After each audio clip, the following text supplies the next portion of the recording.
Like it said. I am vengeance. I am the knight. I am Batman. Did that actually was go not through on bad. the stream? That wasn't too bad. Oh yeah, it came on then. Okay. Okay. I had to refresh the window because the stream wasn't loading. Okay, I'm some Dead Ledger on Earth, silly and cynical asshole, and we have very saddening news. Friday morning, it was confirmed that due to intestinal cancer, Kevin Conroy passed away.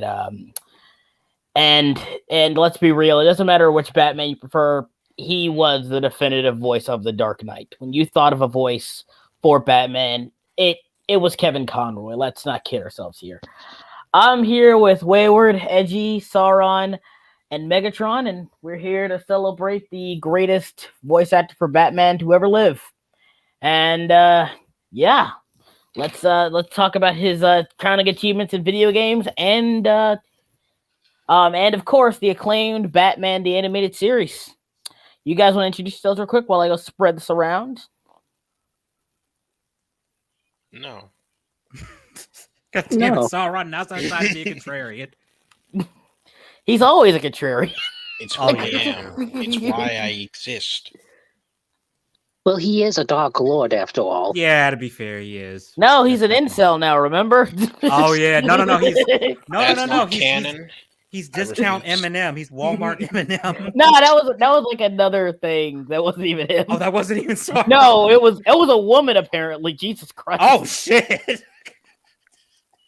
Yo, let me stop when she actually said, like drops a vicious diss track on us. Let me stop. The Shire got real quiet when this dropped. Yeah, what the hell?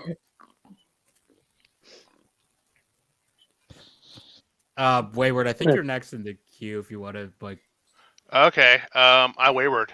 I exist. Don't we all? No, Don't we no. all? Tragically, we all. No, I'm kidding. I'm not gonna do that. I'm not gonna go there. I would be in character, but nah. This is we trying to be. Guy just died stream. So I'm the Edgy Penguin. What's up, everybody? This is Sauron. He's a bitch. Dayton, you introduce yourself. Okay. Jesus. He's just immediately just like, yo, you a bitch. I was trying to fix something. Damn. I'm sorry. He's just no hesitation on that. No, Good Sauron, God, man. Sauron, I love you. I love you. You know I love you, bro. You know I love you. Mhm. God damn. I love you, bro. All the homo. All the.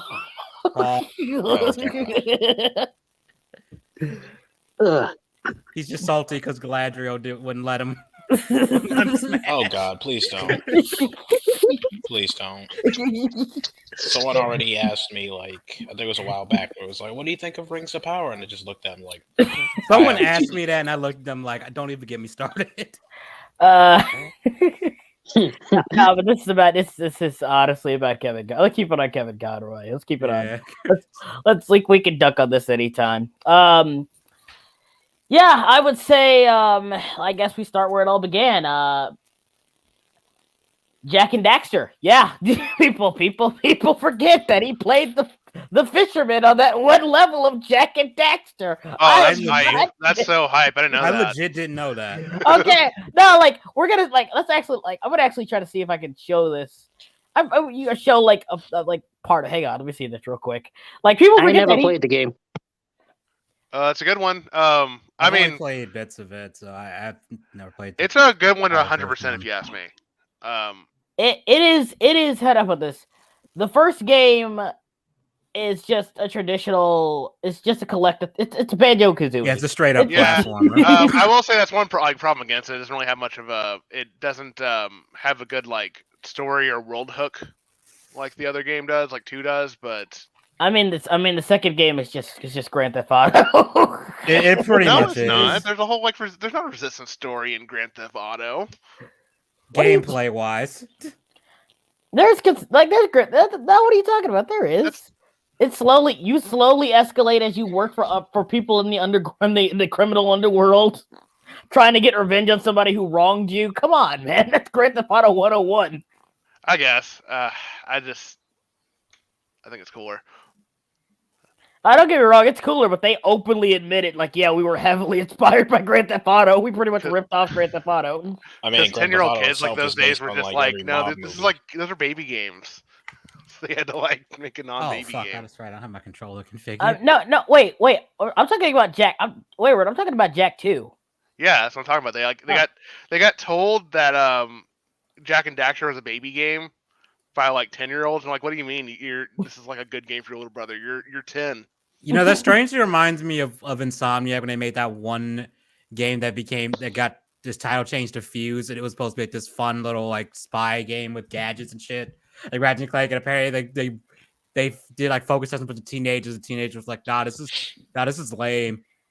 You don't like it, so they like, okay, make the game edgier.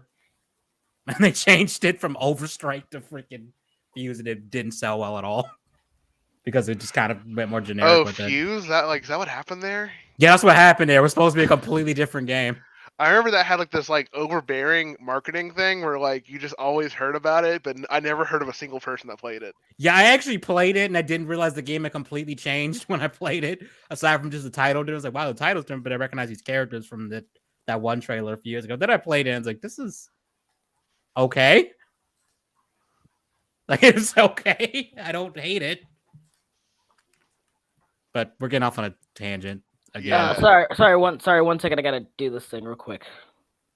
God damn Well, it. Edgy, come on. We always get off on tangents. Yeah, we do.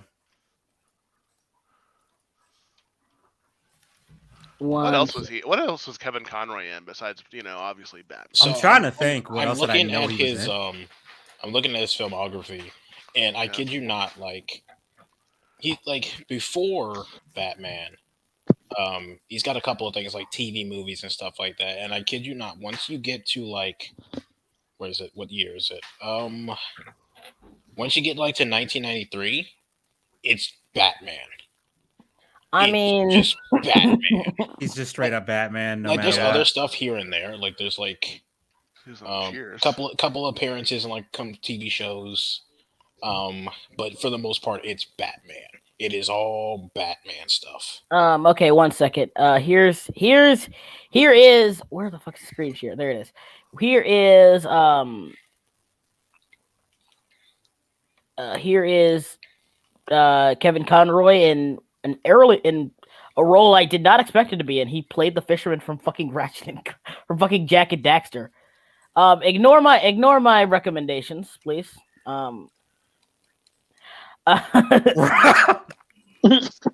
Okay, so here's Kevin Conroy as the fisher guy from that bogus ass fucking mission from Jack's. I hated it. I'm sorry. I hated the fishing mini game. I hated that motherfucker. I didn't think it was that bad. I don't know. Here he is. What do you have in the This game is like a series of, missions. Monsters patrolling the ocean took a bite out of me fishing ring. And now they're gobbling up me catch. I can kind of hear it. A little bit. When he gets lower with it, I can hear it. Maybe it's your breath. You think you can do better? Try scooping up river fish with a tiny net. I'll give you a power set. If you can catch 200 pounds of them critters, and then I'll let you and Shrimp here use my speedboat to get to Misty Island. Like, if you didn't tell me that was Kevin Conroy, I probably wouldn't believe you. Oh yeah. Same. Yeah, like that's that is some good range. Holy that's shit. like James Arnold Taylor. Like, he's got some crazy ass ranges. Like, he voices Ratchet, but then he also does a very good Obi-Wan voice. Also, by the way, guess who else? I guess it's probably his most famous role though. Fucking Johnny Test. Yeah, and he's also I forgot he was Johnny. He's Johnny. Is he the Johnny Testman? Yes, he's the Johnny Test. Holy shit! Oh you didn't my know god! That? No, I didn't. No. Yeah, James Arnold Taylor. That is probably his most famous role. Two people don't know it, but he's got a head of fire hair and a turbocharged backpack. I hate that I fucking memorized that song. How did that show keep coming back? I don't understand. I don't know. Well, it was cheap to make. Mostly, that's the main thing. It was really cheap to make. Adobe Flash, man. Well, at first it was actually traditionally animated, and then they switched to Adobe Flash, and it got really cheap to make. Was it? I remember there was like that early era where it was like on WB. Yeah, but like I said, it was very much a cheap show to make early Are you on. sure it wasn't like early on. digitally animated, but like not in Adobe? I'm not It was sure. probably digitally animated, but they probably switched to Adobe. Yeah, I So I think don't think like proper traditional animation. it wasn't. Yeah, it wasn't. It was time. definitely not proper. It was definitely digitally. Huh. Yeah, it just wasn't Adobe. It just wasn't Adobe. Yeah. Huh, that's interesting. But I found another one he did. It was Ben 10 Alien Force. He was the male judge of the Alien X. You know, like those like the 3 things inside Oh of yeah, him or he whatever. was that. Oh With the yeah. two of us inside He of him. only did it in the first appearance though. I remember that much. You want to know Man, something else that's that was a interesting? lame one. That was okay. Sorry, That I sounds don't like wanna a go on that cameo whole tangent. role almost. Not like Alien X. That was the. I that was mean, the most I didn't built up even hype get for to that nothing. episode of Ben There- 10 Alien Force. I was checked out. Alien before Force it. sucks. I don't give a shit. Yeah, I was checked out way before it. We're not having this slander on my channel. Look, let's keep moving on. Kevin Conroy, people. He also cameoed in other Batman roles. Quite noticeably, he played what was his name? What was the fuck is it? It wasn't the Shadow. He didn't play. Did he play the Shadow? No, he didn't. It would have been cool if he did. It would be cool if he did play the Shadow. He didn't voice Hush in the Arkham games, did he? Yes. Yes, Yeah, he did. Thomas Oh, that was Elliott. him too. Okay. Well, it makes sense because they were going. Yeah, because for the Hush was whole- trying to be Yeah. Bruce Wayne, so it makes sense. Hang on. It was when I forgot. Hang on. I think it was the Phantom. Hang on. Which character was that character? Hold on. Which character was it? Was it the master, the voice with when the character had the mask on for Mask of Phantasm? Was he the voice of that? No. that was a different actor. No. Like in like freaking. Hang on. 1 second. I just found out that he was in Max Payne 2 as Yeah, I Lord saw that in Jack. like 3 He was in roles. Max Payne too. Yeah, he was in They the seem like they're second small game. roles, but Well, yeah, because I know a lot of He was Lord voice Jack. actors will do like they'll do like side voices where they don't like matter. It's like just like various voices. Sometimes they don't even get credits for some of those. They just do them because paycheck. Mhm. yeah. Hang on 1 second. Okay, so he was in Batwoman as well as Kevin Conroy, but I guess that was the one you're talking about, the Crisis on Infinite Earths. It's weird that he didn't cameo in any of the live action movies, though. From what I know. Hang on. Well, here's yeah. the thing about DC. They don't care about their animations. They don't have the animation department. It's probably a case of like, where would he even fit in with that? Like, Yeah. I mean, just like a little cameo, like Yeah, like you could literally just have him be at like one of Bruce Wayne's parties or something. But think about like how DC usually handles their movies. They don't usually do like Yeah, the I could definitely see fun-loving like, kind of jokey. It's not like Marvel where they'll just slap. Oh, I didn't even say it had to Stan be Lee a in there. joke. You could literally just have him be in the I can't background. see No, a but way I'm to saying do is that they and not don't be a have, joke. like- I'm I'm saying they sorry, don't have, I like, really can't see it where it's not like a. Oh, Maybe yeah, we should work on that. that's- Maybe we should work on that that's what it Batman. was. Maybe that Batman beats a new voice like this, and that's it's like what it is. Okay, he's Batman. he played Zur-En-Arr in the Batman the Brave and the Bold. That's Batman's alternative personality, like the secret person, like the literal. It's Batman, so it's kind of dumb, but it's like he made like a backup personality just in case he ever got mind controlled or something. How do you make a backup personality for It's It's Batman. He always plans out everything. that raises several questions. yeah. You got to remember, this is a character who literally plans that if his best friend ever becomes evil, he's going to use a glowing here we piece go. of rock. Oh no, he was Captain Sunshine in Adventure Bros. I didn't catch that. Oh, hello, Vilsey. No, just lock my keys in my transport. Sorry. Town. Powers a spin. No, this isn't it. Hang on, where the fuck is it? What are you looking for? Language. Brave Also, and the Bold. be careful showing these because you'll get like. This is probably going to get copyright claim or copyright strike now. I mean, I'm skipping through them. I'm not actually like going over the things. Still. Hang on. Depends on the company because this is completely unrelated, but Sauron will know this. Here, that, okay, here he is. Okay. Stop 37 crimes in progress. What did you do today? I wrote a headline about what you did today. I understand how you feel. Do you? I wouldn't like it either if an alien with superpowers came to Earth to do my job. That makes me feel a lot better. Look, we still don't fully understand these powers. Yeah, like Forgot how again, like goofy you just Brave and the Bold is.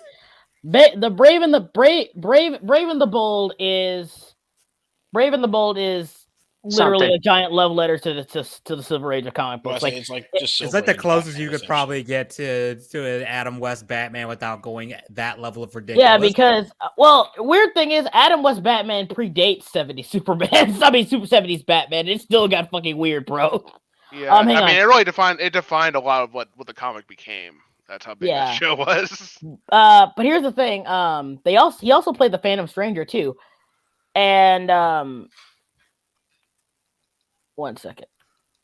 Yeah, and I think Kevin Conroy also did. No, wait a minute. I don't think he did Thomas Wayne's voice. I don't think he ever did Thomas Wayne's voice. But in that episode, Thomas Wayne's voice is actually voiced by Adam West. Well, he was supposed to do Thomas Wayne's voice in like let me see, because I just looked at it. Batman Cape Crusader. Right. The show getting ready to come out. He was supposed to play Thomas Wayne for at least one episode, so I'm sure it's probably like it's been recorded and they're just waiting to release it, kind of thing. Oh yeah, I remember that Kevin Conroy voices Dick Grayson's dad in the 2000 The Batman TV series. Oh yeah, he I did. used to watch that a lot, and it's weird because I can barely remember it now. It's probably because it didn't air very much. Oh, I remember watched. Okay. I remember when Batman had to get a freaking mech suit to fight Bane in that. Oh, I love that episode. That was cool. I was like, they dead ass gave Batman a mech suit. And like, I mean, awesome. That is something Batman He would have some shit like that. Let's be real. So I feel anyway, like that show got made to get written off. Like I really do. Feel so that way anyway, about this that is one, also despite another its really quality. cool one. Basically, like they got. Okay, so this is an episode of Brave and the Bold where he like confronts Joe Chill about the death of his parents and stuff, right? And the cool thing about this one is, they have two of the biggest inspirations for Batman's character, outside of the Shadow, because they did kind of the Shadow. Batman started off as a steal. Batman started off as a plagiary. Oh shit, bags. Oh fuck, man, my bad. Oh, give me 1 second, all right? I got you. Yeah, I got you, bro. Let me give 1 second. I got you. But here's the thing about it. Yeah, Batman started off as a plagiary. I'm sorry. I'm sorry to. I'm sorry to like burst everyone's bubble. No. What? Oh no. Oh my god, no. Oh no, I know. Oh yeah. No, I didn't want to do that, you dumb. Okay. But anyway, they got two of the closest they consider like actual inspiration for the character. They got the Spectre and they got the Phantom Stranger. And come on, you stupid. Copy link. Yeah, you could and they actually got two people to do it. For the the Phantom Stranger, they got Kevin Conroy, and guess who they got to play the Spectre? Mark Hamill. Of course they did. Of course they got Mark Hamill. They got literally the original Joker and Batman to do this shit. Hang on. Coward who murdered Thomas and Martha Wayne. I will say, I always wish he could have worked ago. with Zorro at some point.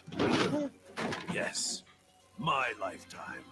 Actually, I'm about to look that up and see if that's ever happened. Mercy or regret, and in cold blood, Jill. How do you know this? This is one of the few times the show got serious, by the way. I know because I watched it happen. I know because and the dude did a fantastic job. I am Bruce Wayne. I am BoJack Horseman. Oh no! Is that what's his face? That actor? Hang on. I know he's played Batman before with Lego Batman. No, that's not Will Arnett. That's not Will Arnett. Yes, it is. No, it isn't. Yes, it is. Is No, that it actually isn't. Will Arnett? It doesn't sound like Will Doesn't Arnett. sound like to me. him. Are you? There he Let is. your devotion to justice temper your rage. He took your parents, ruined your life, Fulfill your destiny. I swear Mark Hamill has one voice. Become what you have trained. Well, he has two. It usually works. You're like, that works. It's Luke. It works It's though. Luke or Joker. It's Luke or Joker. That's all you get. That's the only thing you get. It works. I don't know. to That's be like fair. that sounds like I don't know. There's like that. That one's a little bit different. That's like his Firelord voice. Bags, What I call it. I sent you the link. Hang on one second. Cast. That is like his not Firelord voice is a little bit different than his Joker voice. Daedric Bader. Daedric Bader. That's who it is. That's who it is playing. Yeah. Yeah, because where are you getting Will Arnett from? Yeah, about to say that sounded nothing like Will Arnett. Well, it's kind of got the gruff. Here's the thing with Will Arnett. It was like being gruff, like on purpose to be like a joke. Here it's gruff on purpose, so I kind of hear it. Not to mention like he's done comedic roles before. To be fair, I actually Bader. like his Batman voice. It's okay. Yeah, it was really good. There you go, Banks. Batman. I feel like that'd be weird at this point. You can't do that. Has Mark Hamill ever played? That's gotta be illegal. That would be. I don't think that he would has. be interesting. Also, Wesley Smith. That's my favorite scene from. I love. Like I remember watching. I remember remembering like Batman Brave and the Bold as a kid. I'm like, wow, this is actually kind of silly. But like back then, I wasn't really super into comics. But after like reading like comics again, I'm like, wow, this is actually really good. It's a good balance. It's like the perfect comic book show.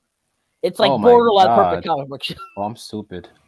I was sitting here hearing like multiple voices at once, but then I realized, wait, I'm in here, and also had YouTube up. Nah, dude, you're just a schizophrenic. I'm tweaking. You need to take your medicine. I could have sworn that it was freaking Will on that. Oh well. Hey Jay, what's up? Shout out what's up? 1 second, I'll be right back. Gotta shout out to open a window.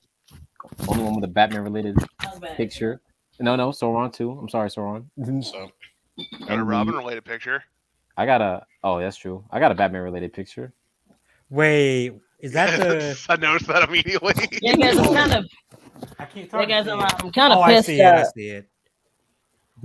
Yeah, I'm kind of pissed because yesterday, I mean, for the last 2 days, well, basically Thursday and Friday. Anyway, basically it was like 70 degrees. And then on Friday it just snowed. It got like 20 degrees. It just started snowing. It went cold instantly where I am, but I'm like right below you state wise. Hey man, right now it got cold as shit where I was, but nothing like that, thankfully. It's still hot. It's cold up in Wisconsin. Yeah, but also like of course, Kevin, I know this is probably a terrible. If you came here because of like this Google search of Kevin Conroy YouTube, I'm sorry to disappoint. Genuinely, I am, but it's one other thing I do like he's also well known for is of course the Batman, not only in the animated series, but of course in the Arkham games. The Arkham games are okay. I'm not gonna call them great, but like I think they're good. I would say the first two are. I like Night. Actually, like that a lot. No. I meant like story wise, gameplay wise, they're all good. They're story wise, like when it comes to the characterization of Batman, it's very. I don't like it because it's like he's too much of a loner to the point where it's like almost comical. I get it I forgive it for the sake of the gameplay because that's a video game thing in general. Yeah. Just also, I like that they actually make you like do detective shit as Batman. Yeah, it's kind of basic, but it's like it's nice that it's there. But remember though, it's okay. I'm not huge on that gameplay. Honestly, I would say like the problem with it is like as time went on, especially Arkham Knight. Jesus Christ, they try to like.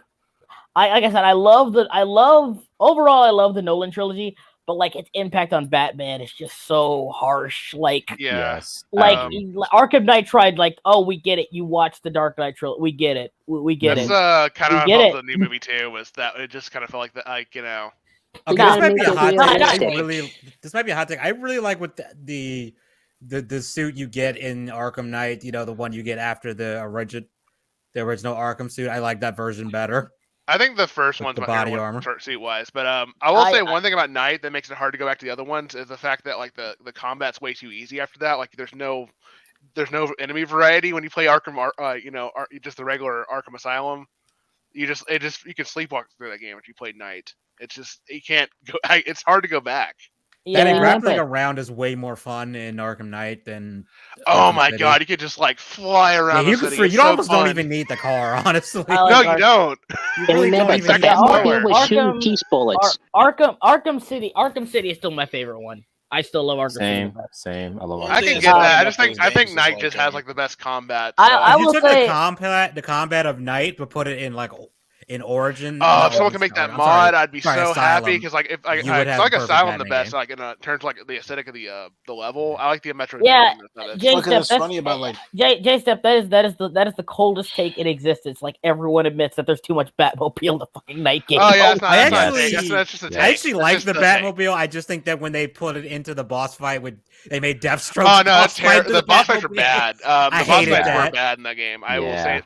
I actually even like that. I'll even say that I like most of the Batmobile shit, but like they did not need to use it for fucking everything. Yeah, it's fucking Deathstroke. You don't have me fight him in a tank. I was hoping. Oh my God, so mad, so mad. Yeah, like that's what I wanted in my Batman game. Tank tower defense. Yeah, that's exactly what I wanted. The weirdest part too is most people aren't going to get the best boss fight in the game, which is the Riddler fight, because you got to get all those fucking stupid. I didn't even bother. I was just. I said fuck that shit. Fuck it. I will look it up on YouTube, man.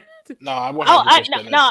Even if you look it up on YouTube, like some of the puzzles are so nerve wracking. I'm like, nah, fuck this. No, I was on YouTube. It was testing my patience. I'm not even gonna lie. Who dipped out? Sauron. He'll be back. Hey, they always come back. Yeah, he's BF2 post Arkham City's overrated. You are wrong, sir. You're wrong. I will say city wise, City is kind of like the in between the two extremes that I like of like what I like about those games. So I still think they're all good. I don't think any of them are particularly great, but I think they're all good games. I found them all enjoyable. Actually, I can't say all of them because I didn't play Origin. I didn't finish that one either. That's the one I didn't play. I didn't have Kevin Conroy. That's why. Yeah. To be fair, what's his name? He was doing a Roger Kevin Conroy. It was Ezio. It was Roger Craig Smith. It was Roger Craig Smith. Chris Redfield. Yes, let's go. Their money game's good now. He's basically doing Chris Redfield voice for Batman. Chris Redfield, it kind of funny. Wasn't bad because it's supposed to be a younger Batman anyway. Yeah, my one gripe with it from what I didn't actually play Origins, I just like saw some of the cutscenes and stuff. My only gripe with it is, and again, coming back to the point of the thing, he was clearly just trying to do Kevin Conroy. That's definitely what I was trying to say there. Yeah, he was trying too much to be Conroy. And I mean, he has to though, because he has to. I mean, in that context, yeah, it does make a lot of sense. But like, they're supposed to be the same character. Talk about gigantic shoes to fill, because Jesus Christ, Kevin Conroy is the definitive voice of Batman. And like I said, definitely what I'd say is if it like they create a role around like a different voice actor, that's fine. But like that's the thing that sucks about it. It's just like in that and Joker wasn't Mark Hamill, and it's just like you're just like, oh, why am I? Wasn't it Troy Baker that was Joker in that? Probably. I think it was Troy Baker. It is weird.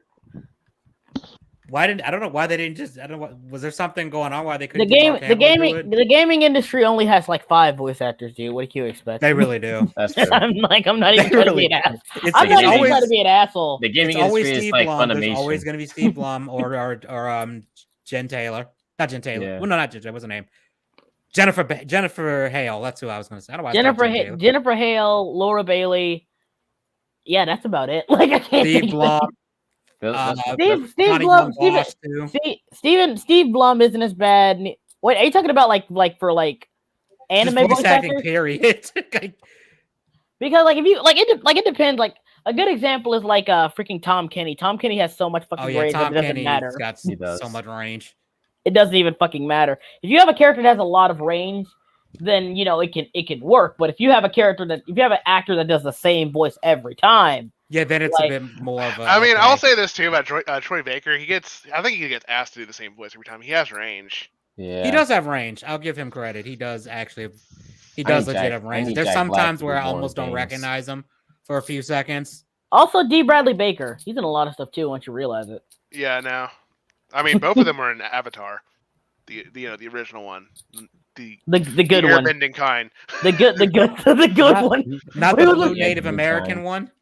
Like literally, the mid one that everybody like remember seeing but couldn't tell you a thing about it.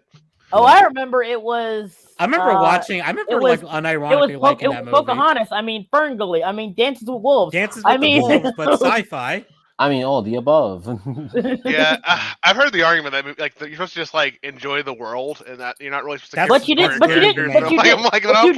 Dude. But I'm sorry, but you did like when you call the substance you're trying to mine unobtainium. You do not have the right to call yourself a world builder. It's unobtainable. Actually, Slim. I can't actually say this, but that is actually not the stupidest name for an element. There's an actual element called Americanium. Awesome. And another called Americanium goes hard though. Like there's synthetic elements that were made by us, but you know, Americanium. You got germanium, Americanium. I forgot what the other ones are. The synthetic ones that coming in to save the world, Americanium. Fuck yeah! But you get my point, though, right? It's like that's not that dumb, actually. I mean, like I remember, freaking. Like fucking ER was talking about something. It's such a lazy name for an entire country. He's like, he says, okay, I get it. Yeah, Fire Nation, Water Tribe, I get it. Okay, maybe I'm being a hypocrite. Yeah, it's just fun. That always cracks me up because it's just like I remember seeing that on a periodic table and laughing. I was like, is that actually what they call this element? Like, oh, that is what they call it. Oh, okay. I would say like I literally have. Callous Master, it's literally fighting. It's literally the main force, I guess, in my story is the Imperial Covenant. I'm not going to pretend I'm a wellspring of creativity. Hey, I mean, if the name works, it works. If it fits, it fits. Yeah, just. I mean, I'm just completely original. I named a shady organization Mirage, like totally original, guys. Well, totally original name. I remember someone like did like the Squidward meme where it's like Dave Filoni and the Bad Batch. Always, so he's like, we got the strong guy. His name is Wrecker. How original! It's like, and then we got the guy who's like good with technology, like the smart one. We call him Tech. Daring today, aren't we? I mean, to be fair though, that's actually how most military names go, from what I've heard. I know, but like, basic. bro. I wish Sauron didn't flake out. Because Sauron would probably back me up on that. Where is he? I'm gonna ask him if he's okay. Hang on, let me see if he's okay. He's probably dealing with some hobbits sneaking into his tower again. Yeah. Hang on 1 second. Honestly, like it's kind of a shame because like I think like of voice actors that probably could have voiced characters, and I'm like, oh man, I can't get this voice actor anymore. Like, goddamn. Yeah. If there was a voice I wanted Kevin Conroy to do, it would be really awesome. If he ever actually did, if there was ever like an adaptation of The Shadow, like just get Kevin Conroy as the voice of that. That would be super cool. Awesome. That would be pretty meta too. That would be pretty meta. Yeah, it's definitely kind of cool. It's kind of cool when you think of like, again, we've said this before, but Kevin Conroy does have a lot of range.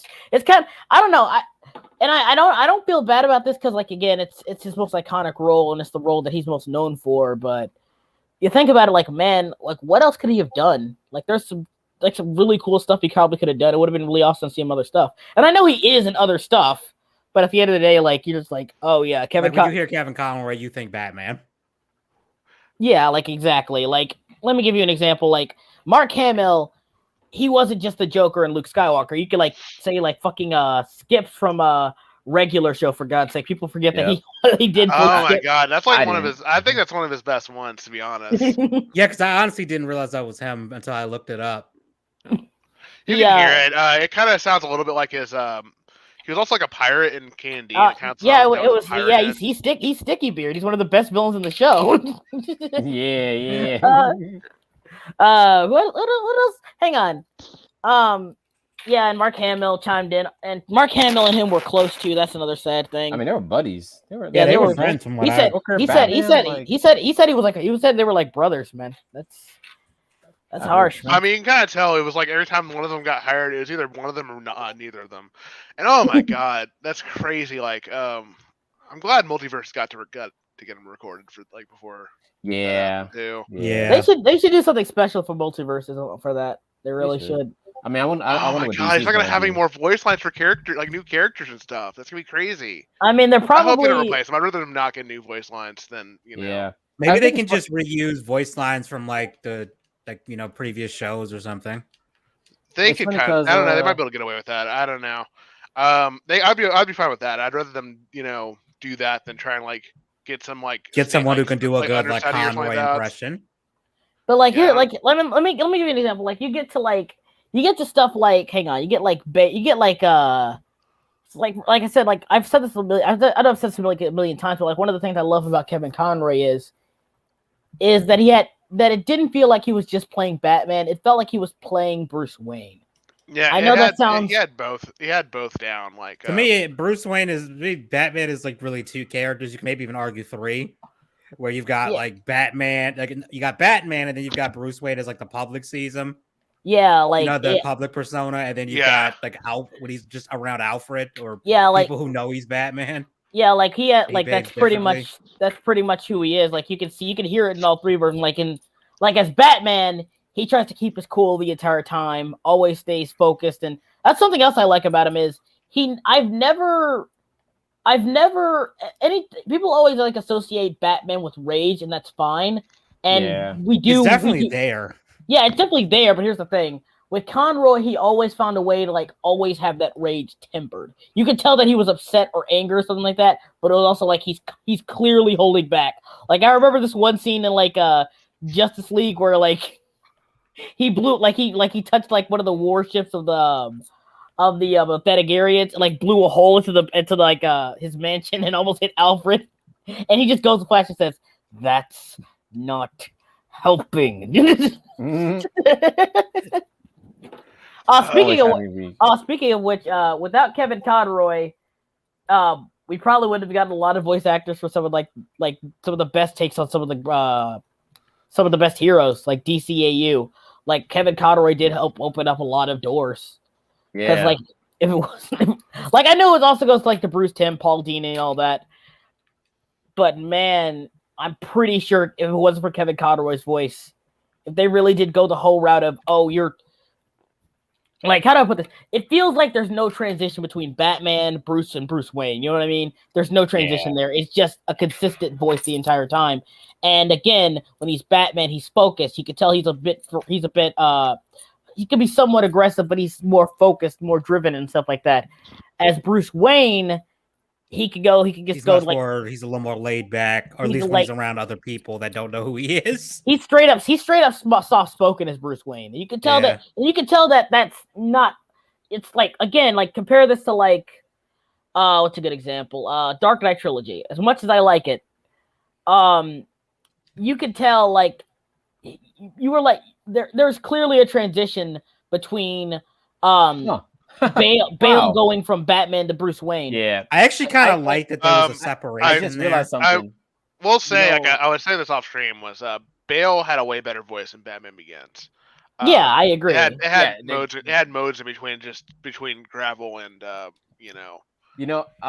was gonna say Kevin Conroy's last voice role is very ironic to who he's famously known for voicing. Before he passed, he was the last character he voiced in a cartoon was Hordak for the He-Man cartoon. Oh yeah, I did see that. That's crazy. So he voiced Hordak. Kevin Conroy. So the last role he did was voicing a Bat villain, a Bat super villain. That's ironic. That's ironic and meta as fuck. It's a shame because this man said one line and everyone was on board that this was going to be the best Hordak like on put to He-Man television stuff, whatever you want to say. But now we won't get him, so they're gonna that means they're probably gonna recast him, unless he already did lines for. Maybe know. the- Probably okay, so did. he's in the he's in the CGI one with the where they all have like Yeah, the mega CGI sword- one. they all Oh have like crap! crazy swords and stuff. Yeah. The one that got those crazy weapons and whatnot. But one thing that I Good will show, surprisingly, somehow. that going back to the we were talking about, there was no train with like Bale's Batman. There was a transition between him being Batman and him being, you know, Bruce. I think they kind of did that on purpose, because you notice you never ever see him putting on the suit. Yeah. Like the closest you get to that scene came like without the helmet on, and even then it's Easily, not because like he did often. it the Adam West way. Why does everything Kevin Smith touch literally dies? That's his magic power. Yeah, he was in the Revelations too. That's what I was gonna say too. What was that? What was that villain Wait, from? Kevin Conroy was in Revelations? Yeah, he's who knew Merman those? in that one. Like that's kind of weird. He was in Oh, both in yeah, different he was characters. Merman. That's weird. He was Merman. Merman was only in that for like a couple of minutes. He was in one episode, but it didn't last long. Okay, let's get to the meat and potatoes of this. What's your favorite moment from Batman the animated series, or Justice League, because that's technically an extension of the Batman show, or whatever, anything in the DCAU with Batman in it? Let's just boil it down to that. All right, since Best I gotta moment? go. Oh, you going? Yeah, guys, I gotta get some rest soon. My favorite moment, I think this was from Justice League, is for when Batman is searching in someone's bedroom. There's a thug that opens the door, goes like, "Anyone in here?" Sees Batman, closes the door, is like, "Is there a problem?" Nope, nothing here. Hang on, I gotta find that. Hang on. Yeah, I remember that one. Funnily enough, again, Kevin Conroy doesn't actually speak. Yep. But that line, that part is still funny. Oh, stop it! You stupid. I like thing. the I really like that episode where you can go ahead. I like the episode where Superman pretends to be Batman and beats up Bane, and then he forgets Batman doesn't smile, then smiles at the last second, and then kind of realizes, oh shit, I'm not supposed to be smiling as Batman. That's weird. Hang on, Dayton. Here it is. Hang on. I was gonna say my favorite episode classic. is that one where he is like in the dream world the whole time. He doesn't he keeps getting these like subtle hints to get him. And like the main thing that was like driving him is like the fact that there's a Batman running around that wasn't him. That was the biggest nope in the history of everything. Holy shit! I mean, that's what I would do. I would just close fucking and be like, okay, I didn't see that. Oh man, that Frieza name, I'll ignore that. Quit showing my recommended stuff, you dick. Dude, use the incognito tab. Yep, incognito tab, always the answer. Him staying with Ace was good. Oh, that's yeah. Wait, what? Him staying with Ace, because Ace the Bat Hound's in like Batman Beyond. Oh, okay. Yeah. What was your moment? Where I completely drowned? It wasn't really a moment. I just really like the episode where he's in the dream world and he like doesn't accept the dream because it's like it could have been easier to accept the dream, but oh yeah, that was a good. Yeah, episode. he's got to live that Batman life. I mean, but is that the one where he says the line, or is that a different episode? That was a different episode. It was that episode. He was stuck in the dream world, and at first everyone made him look crazy, but he was like, "Oh no, you know what? Fuck it. My parents are here. Everything's nice." But since he's in the dream, words like the books and stuff kept being messed up, so that's how he kept remembering. Oh, this is a dream. I gotta get out. All right, Dayton had to head out. He's gotta get some sleep. Yeah. All right. But I can't remember who did it to Batman, but I know exactly which episode you're talking about. Yeah, I love that episode. I really can just like throw a dart, at any episode from season 1 and 2 and be like, that's a banger. My favorite moment with Kevin Conroy Batman has to be from Mask of Phantasm. You know the one. Am I allowed to be happy? Yeah, like there's something I love about this goes for Superman too. Batman and Superman, when they're at like their limits emotionally wise, they go back to their parents in a way. Like Batman and Mask of Phantasm went to this grave. And one of my favorite moments in Superman media, I guess, would be it was Superman 2. Where after he failed to protect people from Zod and them, he went back to the fortress. But he called for his father, but the fortress was shut down, so his father couldn't answer him. And I was like, damn, that sucks. But Batman and Superman, they get back up. That's what I love about them. Yeah, like hang on, Jason, I got you. I did like that one Hello, part. gentlemen. Like a massive phantasm. I Hey, like the dude. part Oh, where. hey. Oh shit. How's it No, going, go ahead, Eddie.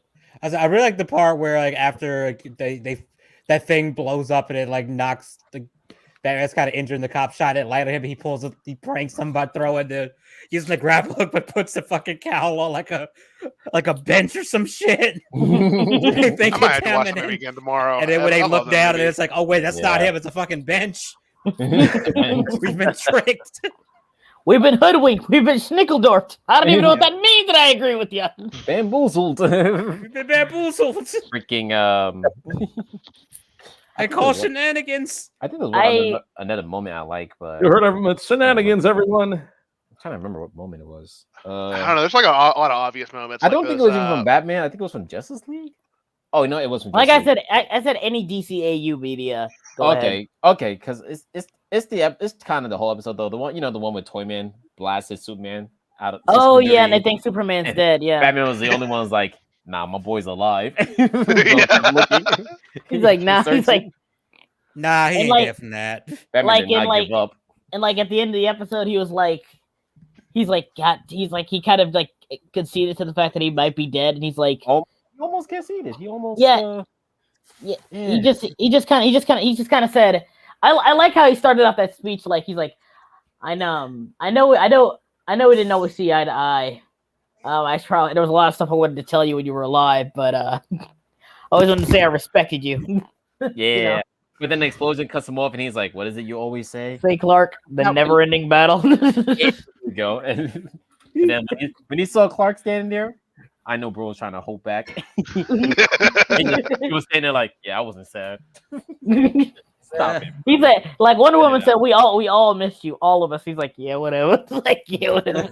Batman is a tsundere confirmed. He is. He's a tsundere. He is. He's straight up. I always love that one scene where Superman fought Captain Marvel, and then they got in trouble, and Lex was like, "It's okay." Oh, it's okay. yeah. And Superman's like, "I'm sorry. I we'll pay for the damages." And like you see He looks Batman, at Batman. right there, just the shot is Like, purposely held I on him beg for a your bit. Pardon, nigga, what? It's funny because I was remembering like not only Batman put his money into the stuff, but also like Green Arrow. But then I was like, I also remember there was a scene where I don't remember if they said Ali sold his company in the DCAU universe. Yeah, he sold his company, but basically like he sold it for like $4 billion, but like after lawyers and stuff, it was like 1.5 billion or something like that. It's still a lot of money. Yeah, it's still $1 billion. Yeah, it's still a lot of money. The damn government don't tax this taxation this time. They taxed the hell out of him. God, taxation. Again, it's also. I don't think Green Arrow would say that. Let's go. That's all I'm saying. True. Green Arrow is famously a lefty. Like even like people,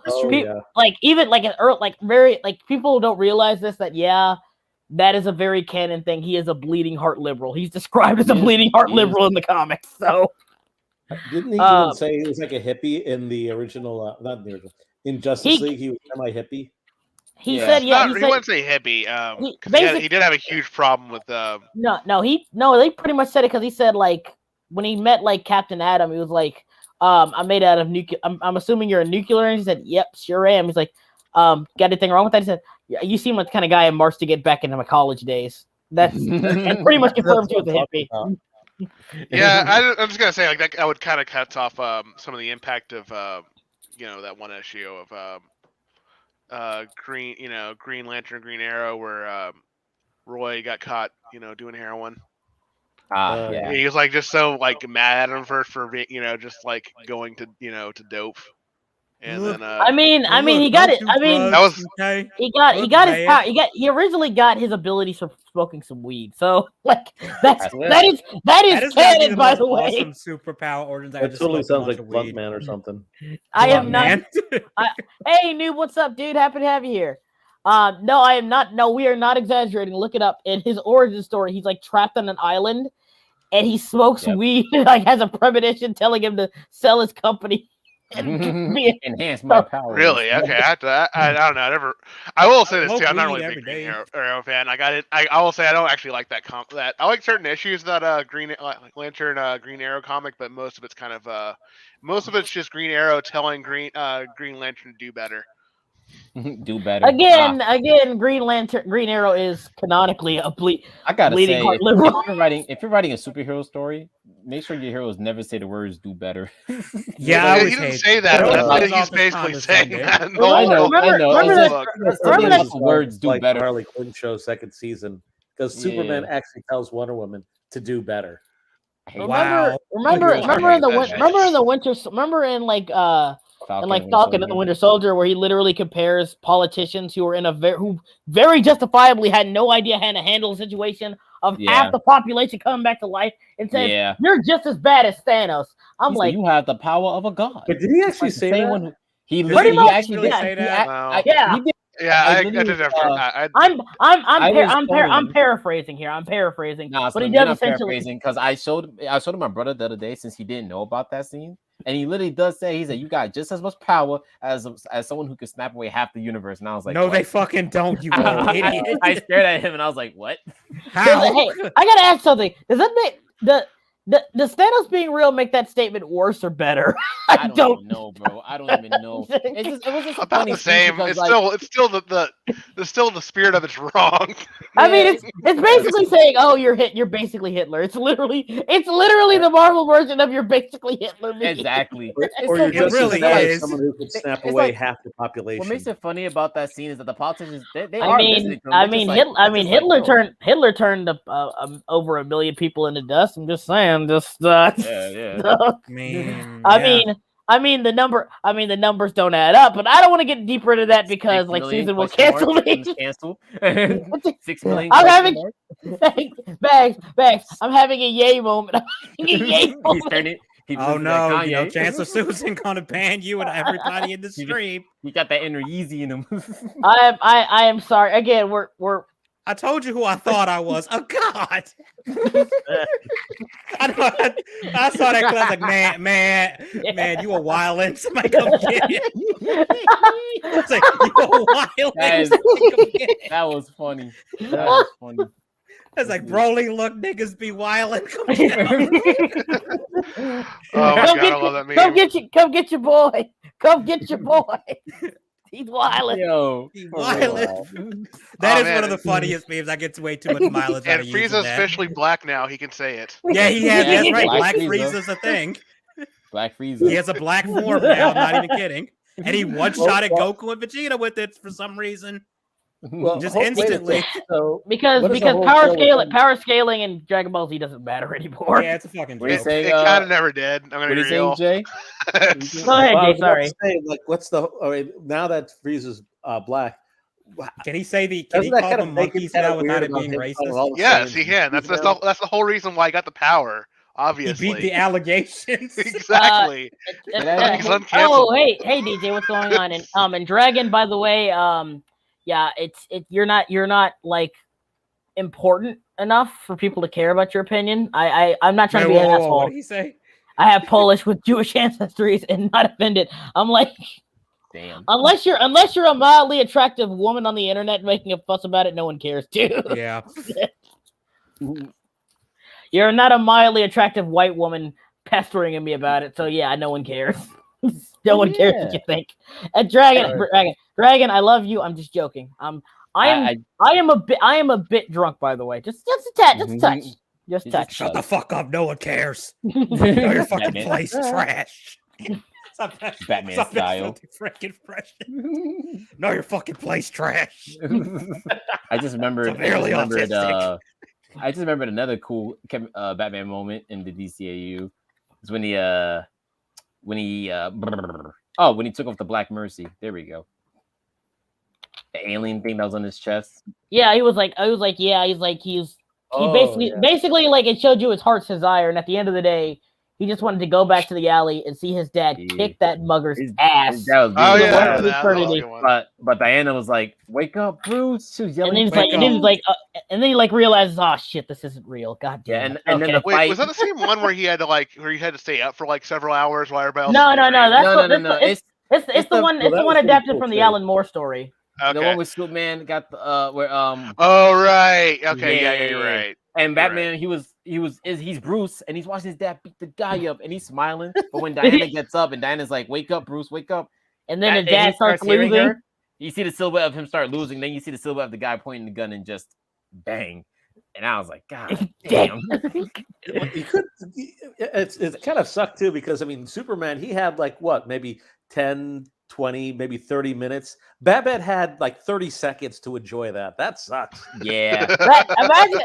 Imagine just getting past the joint and like, all right, man, we gotta go. Just one more minute, man. This is Bob Ezra. Nah, man, we gotta go. I will say though, he did violate Superman. Like Superman was rightfully angry. He should have. Superman was. That was probably the angriest I've seen him in either Justice League and maybe his own cartoon. Because like, God damn, he said, "I made you happy. You didn't like being happy." He was like, "Happy." I was like, "Oh my God." nigga, man. Like he almost killed him, but until he saw like the statue of his parents and he stopped, and I was like, "Oh my God." Like Mongol, I'm gonna be you took it too far, Mongol.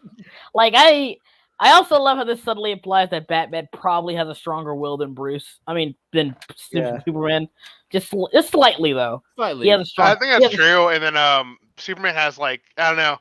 I remember there's like a good issue of it was that Hush storyline where Superman like got taken over by I forgot what he got taken over by, but he got taken over. I think it was Poison Ivy. Yeah, it was Poison Ivy. That's right. You're right. And he was like, Batman was like, it's a good thing it didn't happen to me, because if someone did that to me, I would have just been lost. Damn. Wait, who says that? Batman. Slim, I'm gonna post because he would have been like, but someone, all of his like inhibitions got taken away. Hang on, I got you. Oh, he would just straight up start murdering people. Yeah. Just remember that one episode of TAS where he killed 3 crocodiles. So he had like his inhibitions taken away. Yeah. He got put in the crocodile pit, and he was just like, oh, okay, murder. Yeah, Bat. That like, hang on, okay. I can't play all of this, but yeah, of course. The crocodiles. Oh, you know what? I forgot the one scene that was actually kind of crazy in Justice League Unlimited. It was when Amanda Waller and the Cabins, they got caught like trying to revive Doomsday, and Superman and Doomsday was having like the craziest fight on an island. And the island was gonna blow, so Batman goes all the way from the watchtower down to Earth in a jet. My man's going super fast to get a bomb, and then he almost died. Batman almost died. Yeah, getting a bomb away. Like they tease Superman dying numerous times in like Justice League, I think. Yeah, like at least 3 or so times. I mean, first when he was fighting Doomsday, that fight was crazy. Like Wonder Woman had to get him. He almost ended up on that island full of lava, but Wonder Woman swooped up and got him out there. Dominic Powell, DJ's right. Like, like Alan Moore is the Alan Moore. That is, I think that's the only Alan Moore story adapted that he signed off on. Yeah. That's the only time he said, you know what, I like this. That's the only one I actually like. Yes, you did it. Okay, let's see this real quick. He just.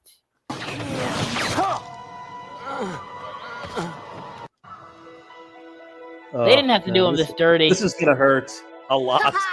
I hate his face. I hate his face right here. Like, it just looks like he's got adult face. And the worst part is, you see him as a child. You see him as a child in the show. It looks weird. It looks weird. His eyes are weird. Find the models. I couldn't find the model sheet. I never. It looks like it looks like how some games will make child characters where it's clearly just an adult character. Yeah, no, definitely. That's what that looks like. They should have rounded his chin and make his eyes a bit bigger. Why he got the jaw of like a 20-year-old. Go get him, father. Father, beat them up. If you want to see Chad Wayne over here. Kids. Father, it's Joe Chill. Kill him. We'll start with the pretty pearls around the lady's neck. Now. Why didn't Clark help me?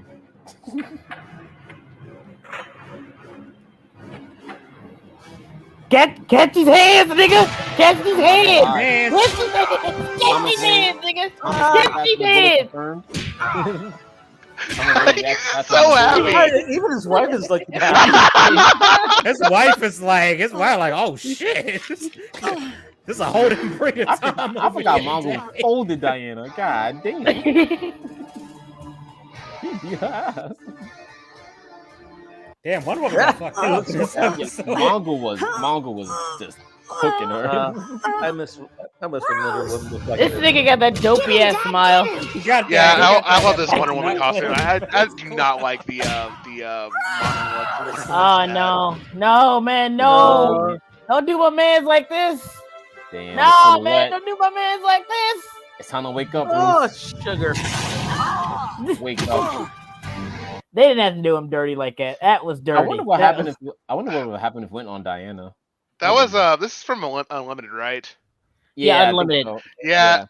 The soundtrack on Unlimited kind of sounds a little bit cheaper than the one on the original show. Well, it's here's the thing with Batman, even the Superman show, it was very much like consistent tones. Unlimited, don't get me wrong, Justice League and Justice League Unlimited, some of my favorite shows of all time, period, easily. But like it had so many different tones, so many different characters that it kind of had to get a generic soundtrack to kind of fit everything so nothing got out of place. I still think Unlimited has some great episodes. Like this is a good episode, but I think that's the thing with just the Unlimited stuff I did not want to watch.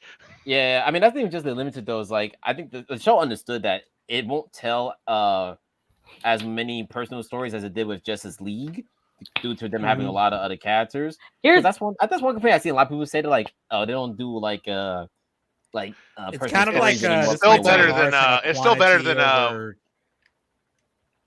I guess quantity over quality, but I'm not saying that. Here's the thing. They found a good balance. Here's the thing about Unlimited. I think people need to understand. Justice League Unlimited is how you throw a bunch of new characters into a story right. This is one of my pet peeves when it comes to writing. The new God of War is doing this. It's pissing me off. Just throwing a bunch of new characters we're supposed to care about and like immediately after we said, no, you can't just. A lot of new characters in that game. You can't just fucking do that. No, I hate that. I hate when people say, "Oh, here's a bunch of new characters. Like them, invest in them." Castlevania did this. I'm like, stop. No. Yeah. Like you can introduce a bunch of new characters. It's just actually give people time to get invested in them. And again, I think Justice League did it well because at the end of the day, you had 2 seasons of just the. Well, okay. First of all, you could kind of cut out Batman and Superman because they had their own series at that point. So if you've been following that, you kind of get a good gist of who they are. But then you have Flash, Wonder Woman, Martian Manhunter, Hawkgirl, Green Lantern. They had literally 2 seasons to themselves. Yeah, they did. And then after that, they didn't drop those characters either. Except Flash. Flash got less screen time, ironically, because his actor was playing Smallville. He had a really good episode though. That one episode where it was just like a Flash episode. That was pretty good. I maybe wish there was a Flash show. My favorite. And the one where he fought Lex.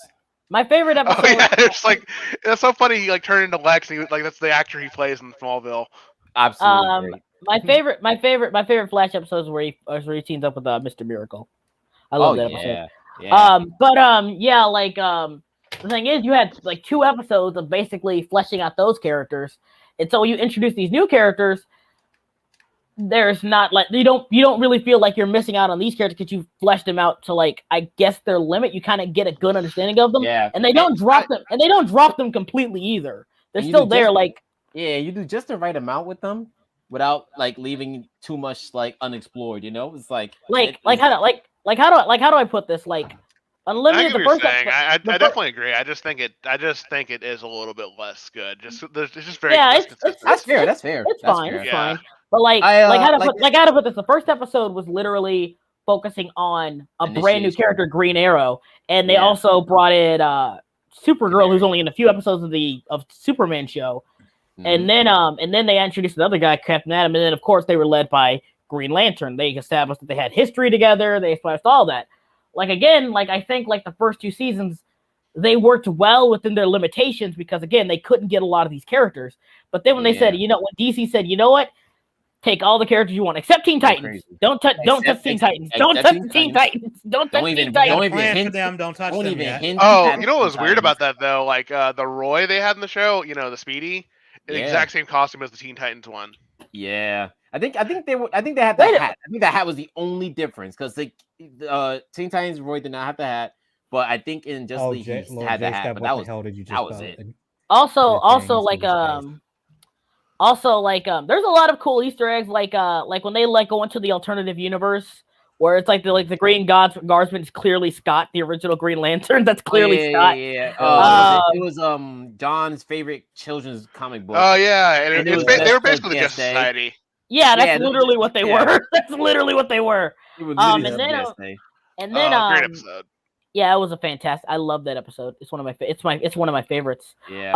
Also, then you have then there was that one? And then there was the episode where the Royal Flush Gang, and it was the actual voice actors from Teen Titans. That was fantastic. Yeah. Oh yeah. That was the Batman Beyond episode, right? No. It was the episode where we first meet Ace, and Joker sets up and they did a really clever thing where they actually showed the timer on the screen, so it's not we're just saying the timer. No, the timer actually goes on as the episode goes on. That's actually really clever. I like that. I remember that one. Really? It's probably just been a while since I've seen it. I haven't watched Unlimited very much since it came out. Yeah. I mostly just skip around the episodes that I really like. One of the reasons I really like that is because, like I said, they do focus on other characters. Wait a minute, that wasn't. Wait a minute, that episode wasn't even an Unlimited episode. That was still the Royal Flush Gang.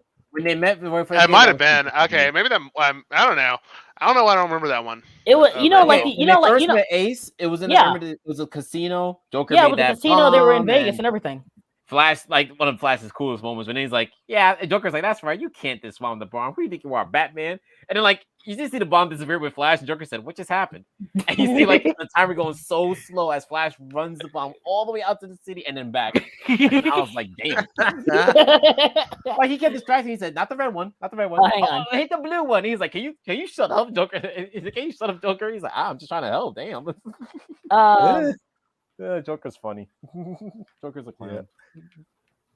I would do that, J-Step, but for safety reasons, I don't like opening Twitter on my computer. Yeah, that's fine. Oh, sorry about that. No, you're fine. It's just look, man, I've been banned on there, and they could link that back to my email address through my computer, and that's happened before. Just don't pretend to be Elon Musk on Twitter. You'll be fine. You won't get you. I don't want to tempt fate. I don't want to tempt fate. I'm 100%. For what it's worth, I tried to find a Google image, but I couldn't find it for some reation. That's why I ended up looking at Twitter. For anyone who that image is fucking cursed. Holy shit. No, man, I get it. I love John Byrne, but he's again, and even then, there are some things I don't like about Justice League Unlimited too. By the way, Ultimatum, Unlimited, Ultiman. Oh yeah, when basically again, that was also another reference. There was they couldn't have certain characters, so there was a black character in the Ultimate. He was clearly Black Lightning, and there were two twins who could one could transform into form into water, and one could turn into animals. That was clearly not to Zan and Jan. Yeah. There's even a Zan and Jan a cardboard cutout, and when they fight one time, I remember that. Holy shit. Yeah. Oh yeah, do you remember that episode where they went to they got trapped in alternate World War II? That wasn't. Yeah, it was. It was Vandal Savage's episode. Yeah. There's one part where Batman's in the future, and he's got he's got an army or whatever. It's kind of cool because you can see a Tim and Tim Drake and Cassandra Cain back there in the episode. Oh. Also.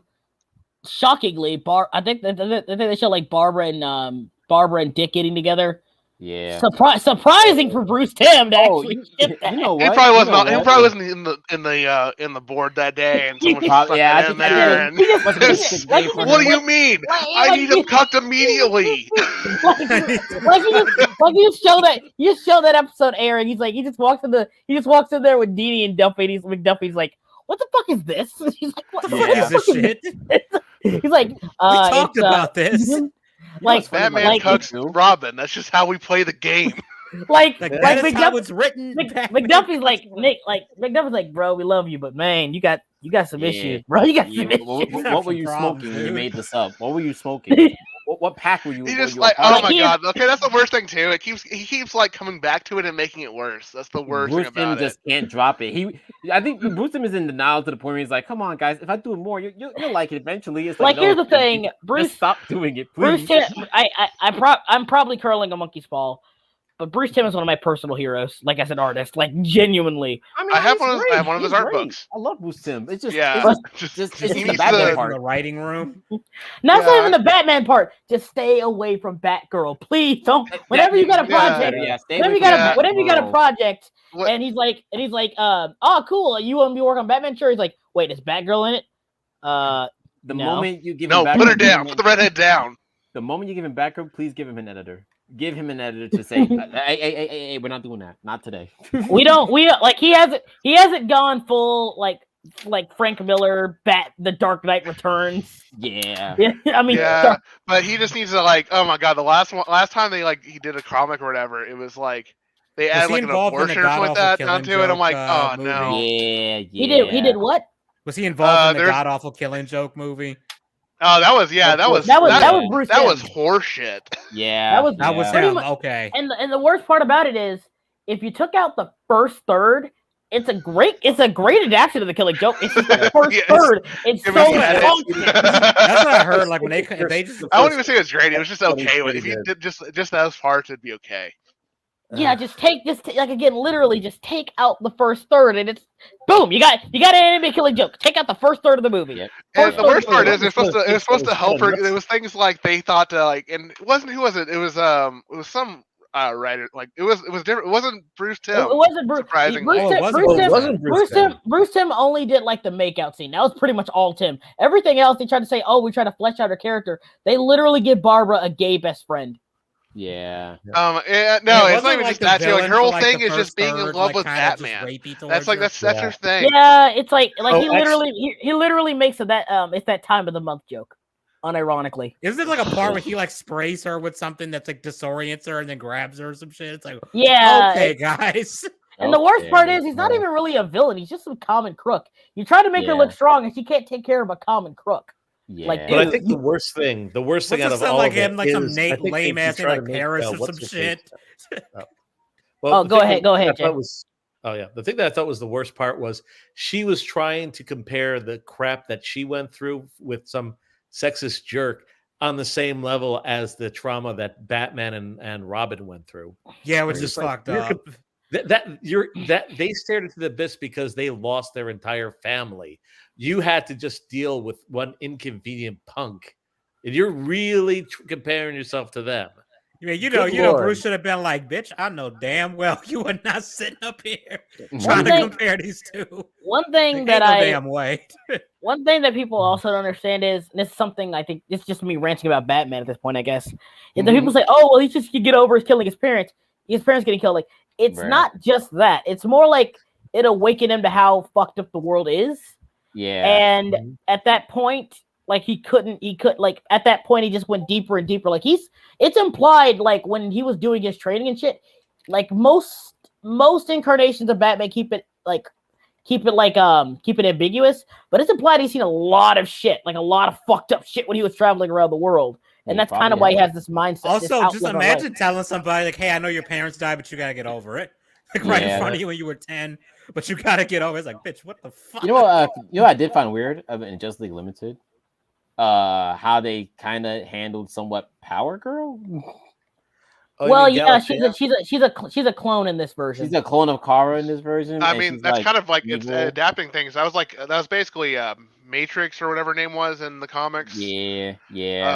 And she wasn't bad. I liked her. I mean, it was a great story, but it's like, dang, what a weird version of Power Girl. Oh, you want to know what a weird version of Power Girl is? In the 90s, not even Power Girl, Supergirl was like a angel. And she just like turned into Supergirl. Like she wasn't actually Kryptonian or anything like that. She what just, like, the hell? Form. That's very weird. No, it is wild. That is wildly bad, by the way. For no I'm not shocked because comics in the 80s and 90s were absolutely just you know, Wasn't there a point where like DC was doing a better job in the 90s than I mean, they did something similar with Marvel Power was. Girl too, where they said But that she that was was a garbage one. Atlantean, and for I think a certain time, Power Girl thought that she was Atlantean, and then like I think at the end of an arc, they said, "Oh wait, you're not Atlantean after all. You're really Kryptonian. Bye." That was Jeff Johns who changed it back. I think Jeff Johns has a habit of doing that. The more I think about it, Jeff Johns does that a lot. That reminds me of that thing they did a few years ago with Reed Richards and Sue Storm's kid, where they retconned him into being a mutant. Yeah, like he did something to make himself a mutant. I mean, shit. like, oh, you mean that was a weird retcon. Like, that was Dan like, Slotimus. I think, like, here's the thing about that though, like. That's kind of a downgrade considering that you're basically canonically he is the god of Marvel Universe. Like I am not joking. That's a downgrade. I mean, he is, but well, I could see that in the sense that he's trying to make himself normal, but also it just doesn't really matter. Who gives a shit? That's dumb. It just seemed like a weird thing. I still think making Reed Richards and Sue Storm's kid that OP is dumb. Dumb by us. They're not that OP. It is too far. I do like the idea of him being a powerful character, but it goes too far. And I do like the fact that some writers just here's how he fixes the problem. We just barely have Franklin acknowledge it as much. we just have Franklin just not do much with it. That boy is asleep. That is what they do. I like him just being a kid. Either he's off world with his parents. Or a lot of times he's watching regular show or some shit. I don't know, a Gumball, whatever. Like, I just remembered, there's two things that overall I don't like about Justice League Unlimited that I can say. There's a lot of problems with Justice League Unlimited, but I think the two major ones is one, they did John dirty. John Jones, Martian Manhunt, they did him so dirty. He does nothing in Unlimited. I agree. I hated how he had so much going on in Justice League, and then Justice League Justice League Unlimited just became the guy assisting the Watchtower. That's it. Yeah, they had that little arc with him where he went off and became a human for a little bit, and then but we don't see any of it. We don't see any of it. That's what I was gonna say. We don't see any of it. It's an arc that happens off screen. He left as a white guy and came back as an Asian man. Wait, with an old Asian wife. What the fuck? Edgy. Okay, Edgy. He leaves at one point in the show. There's an episode. Well, here's the thing. Martian Manhunter, obviously, he could shapeshift. Yeah. But here's the thing. At one point, near the end of Justice League Unlimited, he actually leaves because he's trying to. It's not a great episode. It's like something about a Viking coming back to. It's weird, but he basically leaves to find himself essentially, and he's gone for the rest of the series. Even after, most of the series anyway. After for most of Unlimited, he's just in the Watchtower. Like he's just a Watchtower guy. That's all he does. In the Watchtower, he just stands. He just answers the team's phone calls. Yes. That's essentially what he does. Yeah. It's not. And he kicked Huntress off the team because he got murdered. Also, like he's the therapist, I guess, which is cool. I guess. Didn't care. She got some question dick. but then, what happened? And then he left, and then he didn't come back to the finale of the episode where basically they have their Avengers assemble moment. It was such an Avengers moment, man. I know. Moment before the Avengers. I know it's dumb. I know. I realized that as I said it, but. Anyway, you're gonna get that angry DC fan. It's actually. But anyway, he comes back and it's this Asian man in China just hanging out with this old Asian lady, and Diana's like, "Hey, sir, get back, please." He's and he smacks the fuck out of a parademon. He's like, "Oh shit, who's this guy?" And then he flies up, turns to a green dragon. Kills a bunch of parademons, and then she's like, that's the only time I think. That's the only time he does that. He does that in the intro, and the only time he turns into a green dragon is in the finale of the goddamn show. Yep.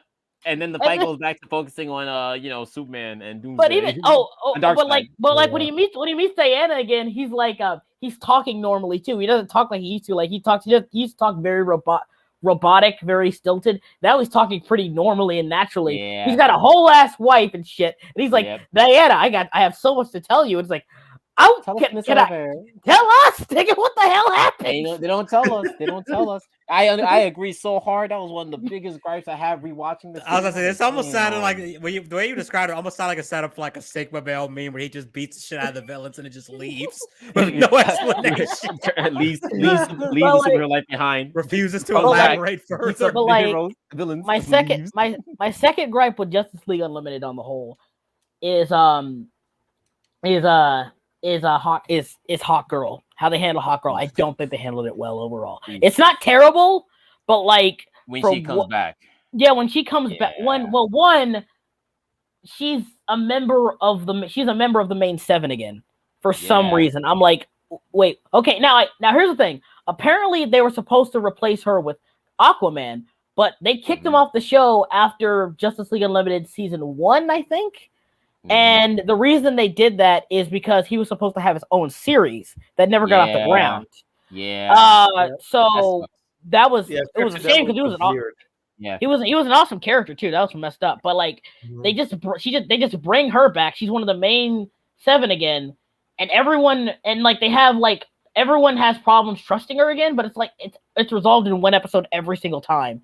Every single time it's resolved in one episode. And like the most annoying thing, I swear to God, this is the most annoying thing the show does, is they keep having an excuse for her being in the episode saying, "Oh, this encounter involves Nth metal. We got to have somebody who has Nth metal. Hawk Girl, where's your base? Nth metal. I'm like, oh my God, I fucking get it. You want her in the story. I get it. Even that one episode with what was it? I think it was Dr. Fate, and there was like a magic thing going on, and somehow like the magic like symbols were Danagarian. And I was like, what?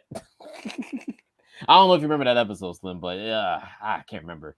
Yeah, it's her, Dr. Fate. For some reason, Justice League Unlimited was never on when I was a kid. Well, it was very always on when I was a kid. The moment I heard that epic theme song, I'm God damn it. That Unlimited theme song just I didn't have cable as a kid, so it just I didn't get cable until I was like, oof. I didn't get cable until I was like 14. Yeah. I think I was like, I turned to a teenager. Shit. Hey guys, I'm gonna hop off. All right, I'll see you later, Wayward. Okay. Later, Wayward. Continue, man. Yeah, but there was one. Despite those gripes, though, there is still a lot to like. I do like about Jose Limited, though. Like, I'm gonna add Slim. I'm gonna add this to my gripes.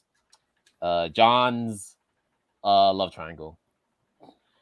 Honestly, out of all the love triangles I've seen in fiction, that was the most well handled. That's not a high bar.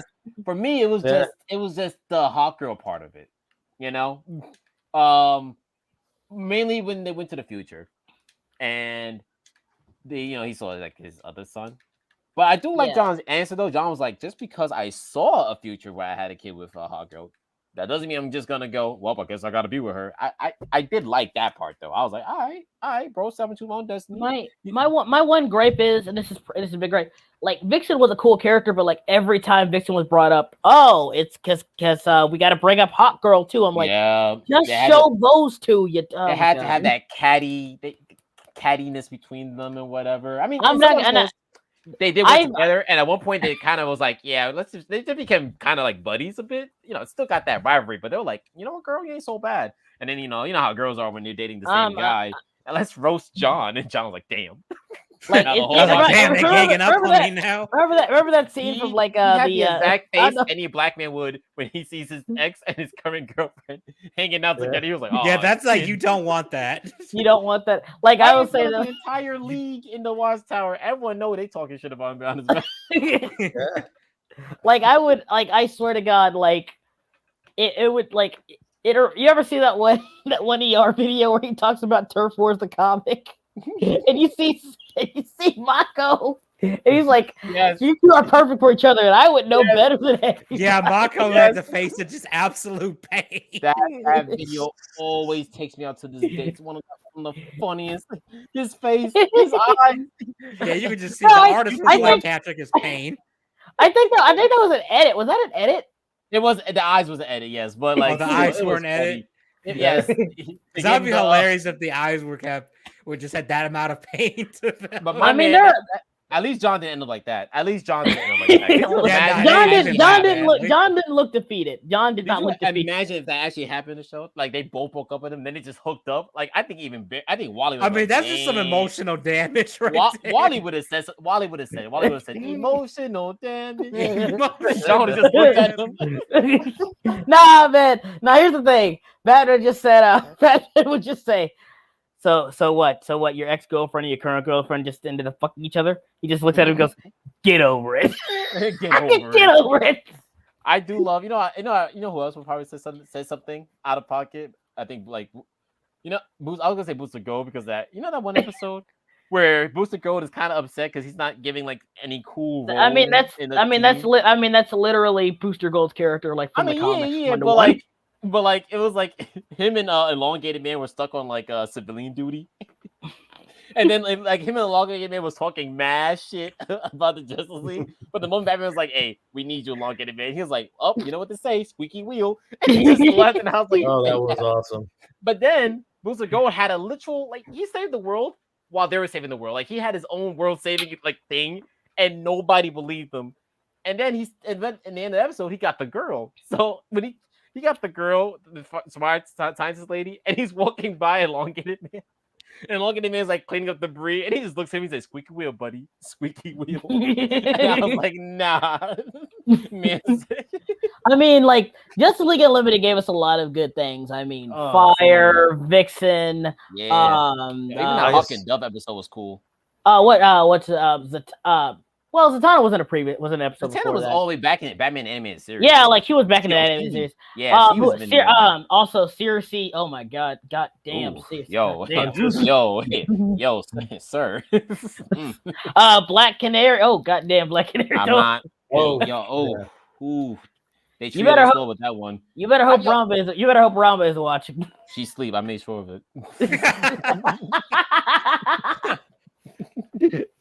Oh man. Oh man, I forgot. I gotta draw the other one. I gotta draw the other guys' One Piece characters. I only did you and Edgy. Holy shit.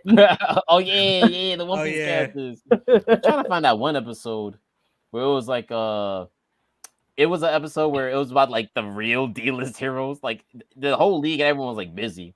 Yeah, it was Shining Knight. It was Shining Knight Vigilante. Stargirl. Yeah, I love that. Like they went against that one military guy, right? Yeah, Ellis. Oh my god! He was a rampaging dude. He was a strong rampaging dude voiced by J.K. Simmons. They were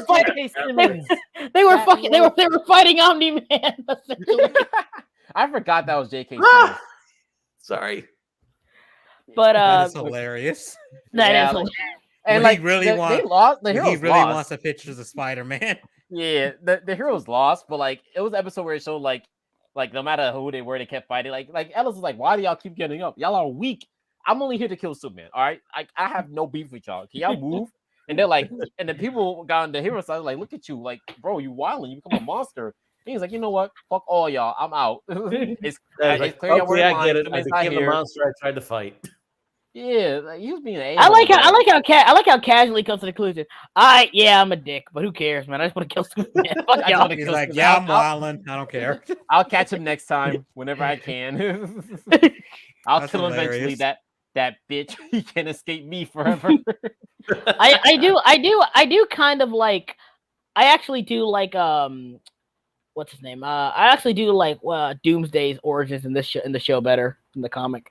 It's a lot. Yeah, it's not that bad. Yeah, I like them both equally, but I get why you might like it. Remind me again, what is his origin in the show? Basically, like a mad scientist finds some Kryptonian DNA and basically wants to it's comic logic. So hyper evolutionize him by having him born, killing him, having him born again, so we can quickly evolve over time. Like they created him, and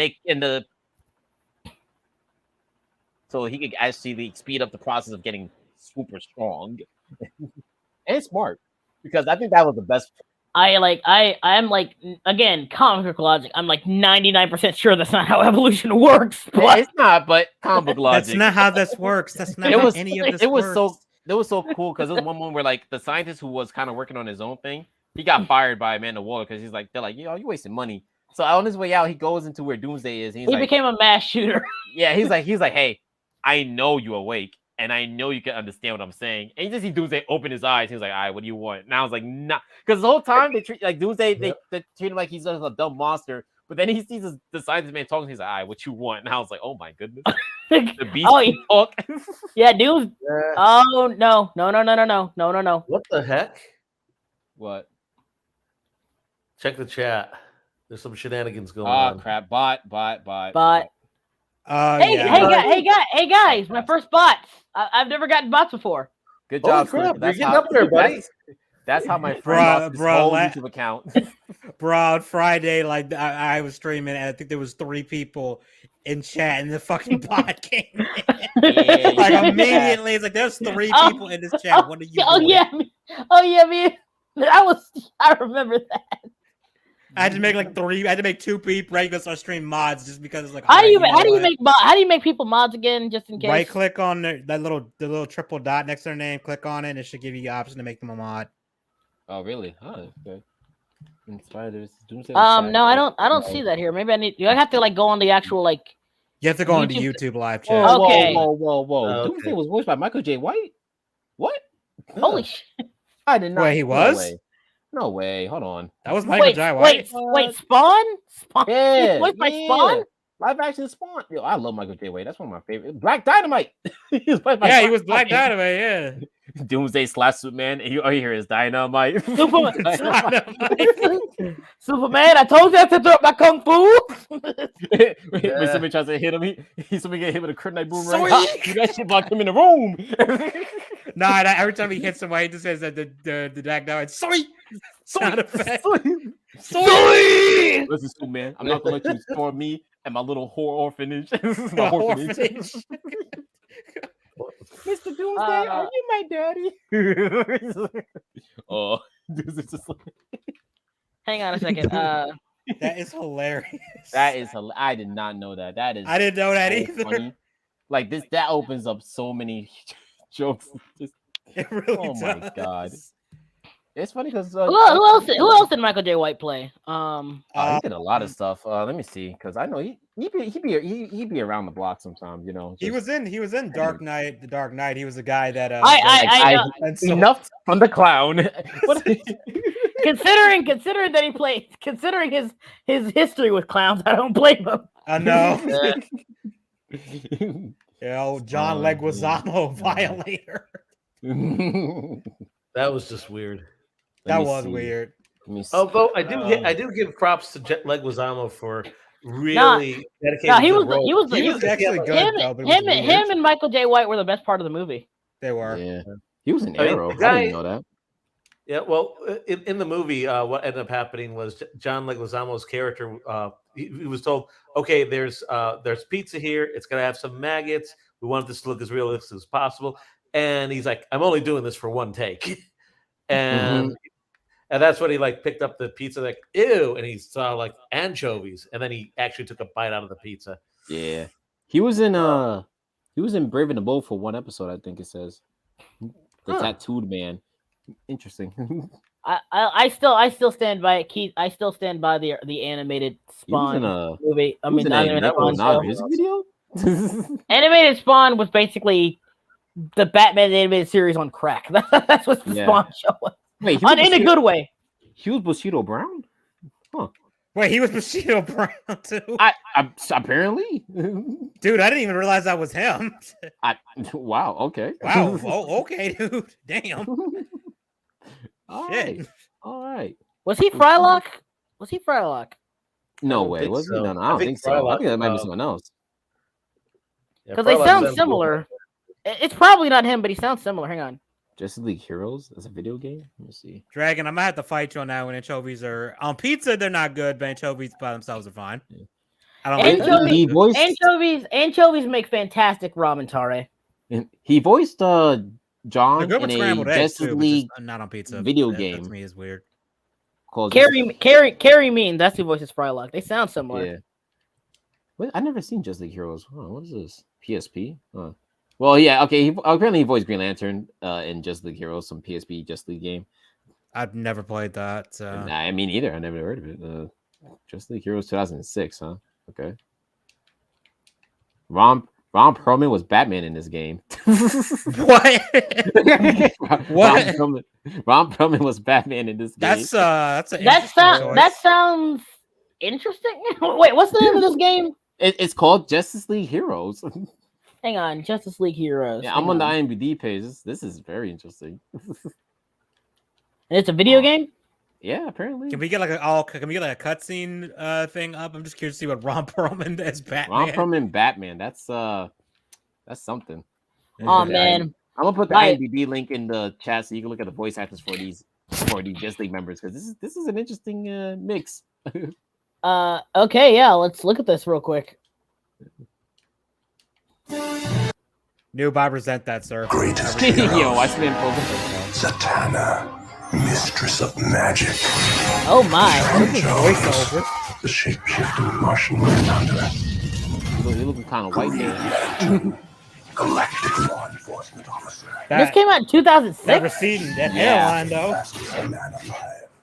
Well, I think first of all, let me check what console was looking for. Is that PSP? Oh wow, Dark Knight Detective. It's weird seeing Batman in daylight.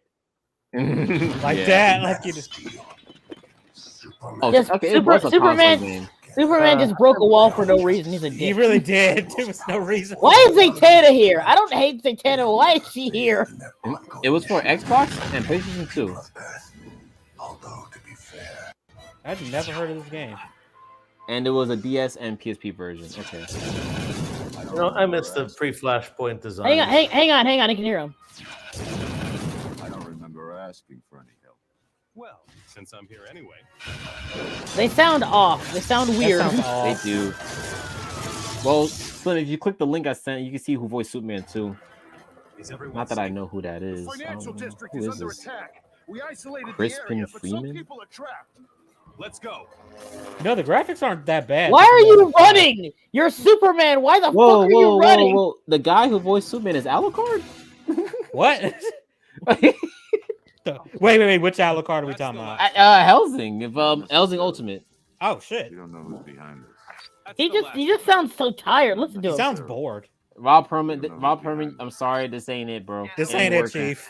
Stick to Hellboy. We love you as Hellboy. Stick to Slade. He was good at Fantastic Slade too. Oh my god! This is the most 2006 game I've ever seen in my life. It is. All right, let me see. I'm looking. I'm that trying voice to look at acting, voice though. actors right now. Let me see. Okay. Oh my god! So is this wait, like how did you not break your ankles? I know, Batman. You got some broken legs. Ron Perlman Batman built different. Built different. I think he's trying to be the Dark Knight Batman. I mean, look at his costume. Impressive. Let's wreck him. Yo, why someone look Asian? He do look a little Asian. I am Superman. Right? Oh my! I'm here to save the city. Truth, justice, and American way. Nice. Get canceled. I don't care. You have to carry to get canceled. I gotta protect this shitty metropolis. I do love. Hang on. Let's do his voice. I don't think he wants us to go inside. Batman, come on. Talk like this. Okay, I will admit Superman's Ron right there was was asleep. Remember back in the day when cutscenes just stopped, just black screen. Yeah, black screen. Nowadays, we're at the point where they just fuse into. Did they just smooth transition into the gameplay? We are spoiled. We are spoiled, my friends. We're spoiled. If you want, I can explain the whole process, or we can keep going. Please explain the process. I always find Go ahead. Okay. Well, in the older days, the ancient days of the 2000s, they would have pre-rendered cutscenes, which basically were rendered usually at higher quality. Game. Yeah. And then then when it turned black, it went back to the usual ugly ass graphics. And now with now that the graphics of current gen are so close to what they had for the cutscenes, they basically said, let's screw doing cutscenes. We're actually just going to just do it in engine. Yeah, just do it right in the engine. And usually they turn out really cool. But the cool part about that is because they're doing it in the engine, you don't have the black screen anymore because it just goes not what do you call it, a demonstration event to actually working in actually a playable event, which is cool in some ways because again, there's a transition is seamless and there's no load time. But if you're not paying attention, you could accidentally miss a chance to play the game. Like, for example, if a boulder's coming at you and you don't know that it's time for you to actually use the controller again. Yeah. That happened. Okay. The one thing that's funny is some games you can tell like when the characters are like loading in, like because some games they actually have different models for cutscenes. Yep. Yeah. Because that are even more detailed than what you play as. Yeah. But it's funny sometimes when you see your model like unload and then load in the newer model for the cutscene versions. Sometimes. Like I've caught it on PC before, and it's hilarious. Yo, Slim. You know your voice actor is better than me. Do you know any of these people that voice these characters in the game? Hang on, let me look here. Where's the link to the things? It's in the private chat. I only recognize like one person that I was like, dang, I don't know my voice actors that well. Let me see here. Come on. Crispin Freeman, Ron Perlman. I didn't know Courtney Taylor. 1 second. My computer's a little slow. Oh, this game got a 7 out of 10. Holy shit! Yeah, apparently. I mean, IMDb says 7.9 out of 10. So we can ride. That's what I'm talking about. 10. Yeah. Chris. Oh my God, Supergirl was voiced by Tara Strong. Wait a minute. Is she sounded like Raven or is she just? I don't know. Tara Strong is Supergirl. That's interesting. Vanessa Marshall, Jennifer Hale, Bryce Johnson. Yep. Of course, Jennifer Hale was here. It would be weird if Jennifer Hale was not here. Steve Bloom's also in this. Not surprised. Yeah, Jennifer Hale. Steve Bloom ever voiced Batman? Now that I think about it. I think he's more of a Wolverine guy. He does like Wolverine all the time. Crispin Freeman. Yeah, Crispin Freeman. That sounds like a fake name. Like you hear Crispin, that sounds like a fake. Freeman. I am Crispin Freeman. I mean, it's a Gordon name. Freeman's. It's a cool name. Not gonna lie, you know. It's Gordon Freeman's brother. It is Crispin Freeman. Yeah, I don't know most of. I'm gonna be real. I don't know most of these guys. Crispin Freeman is Winston. Hang on. He looks like. Oh my God, he looks like fucking Christian Haydenson. I was gonna say it. Hayden Christensen. Hayden Christensen. Yeah, Hayden Christensen. I said his name backwards. I said it backwards first. Edgy. I found out recently that my father actually has dyslexia, so I might actually have dyslexia. Oh, that's shit. crazy. Hang on. He does a lot of voice stuff. Christian guy. Demon Slayer, Ghost. Again, I watched somebody on a. He does a lot of Japanese dubbing. Thundercats Roar. Oh no, never mind. Fuck him. Hang on, I'm about to show you this guy's face. Hang on. 7 Deadly Sins. Okay. Gorgon and Marvel Ultimate Alliance 3. Okay. Dude, you're showing your face. Whoops. It's all right. No one can look upon my glorious physique, or you'll go blind. I meant to press this. Kingdom Hearts 3? Kingdom Hearts 3. He played Will Turner. He played Will Turner. In Kingdom Hearts 3. Elizabeth! Oh, wow. Right? You're giving me so many things. Oh. When you walk away, you can hear me say, please obey me. Will you come back, Sora? No. When Will is running towards holy shit, he does look like Hayden Christensen. He does, doesn't he? He does, doesn't he? Look at him. Like a blonde Hayden Christensen. This is Hayden Christensen's pin name. This is his brother. This is his son. Bruh, he's Tony Stark in Fortnite. Oh, that's right. Tony Stark is in Fortnite. I forgot about that. He's Martian the Manhunter in Just League Action. He's Hopper in Teen Titans and Judas Contract. Oh, this dude been getting around. He's the voice actor. He's Connie's dad. From fucking Steven Universe? Yes. Holy shit. This man has range. Yeah, this dude's all over the place. Respect. Bruh. This man got range. Itachi. Wait, he was Itachi? Wait, he's Itachi? No. No. Naruto Shippuden. Slim, I'm looking at his IMDb. It says Itachi. Oh shit. No. Itachi, Ibisu, 4th Kazekage. Huh. So 3 characters? Oh. Damn. Yeah, he Itachi. What? Was he the original voice of Itachi? Did they ever? I don't think so. It's just a Shippuden. Yeah, it's probably like in flashbacks then. Yeah. Oh. Yeah. Anyway, like someone said after this God of War trilogy ends, Kratos should start showing Christianity, and ER says that feeling when you can't beat one boss battle because Jesus just responds to Kratos gives up. That would be hilarious. Kratos, I forgive you. I forgive you for your sins. Kratos, it's like, my God, shut the fuck up. Snaps him again. Kratos, I forgive you. Like, I'm sorry, the new God of War looks boring as shit. I haven't even looked at gameplay of it. I looked up a few cutscenes, but not the gameplay because I could care less about the gameplay. The gameplay is generic PlayStation gameplay. You climb. From what I've heard, a lot of people say that. Right. A lot of people have been saying that. Honestly, it's more entertaining just watching it. It's a movie. Yeah. It's a movie. From what I was sitting there watching a cutscene, and then like my brain clicked, and I was like, "Wait the fuck a minute! This is a video game. Why is this cutscene longer than 10 minutes?" Yeah, apparently there's like literally hours of you just wandering around. It is The Last of Us all over again. I typed in I typed in God of War movie, just to see how long the cutscenes are when you compile them together on YouTube, and it's like 8 hours. 8 hours.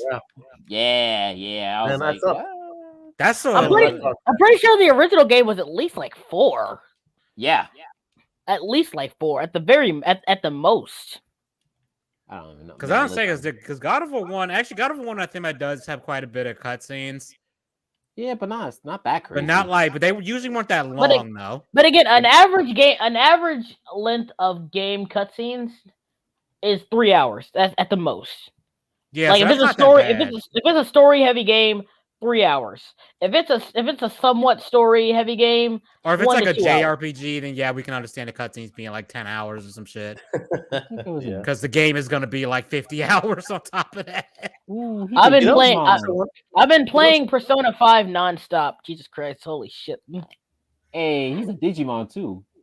Chris. Was he Agumon? Loimon and Duskmon. I don't know. I sometimes wonder if that's the reason why they had so much fan service in their stuff, because to watch all those cutscenes, eventually you need something to kind of jog your brain back into coming back. So it's like, oh man, that's a lot of story. Oh, hey, check that out. More story. Oh, nice. What are you talking about?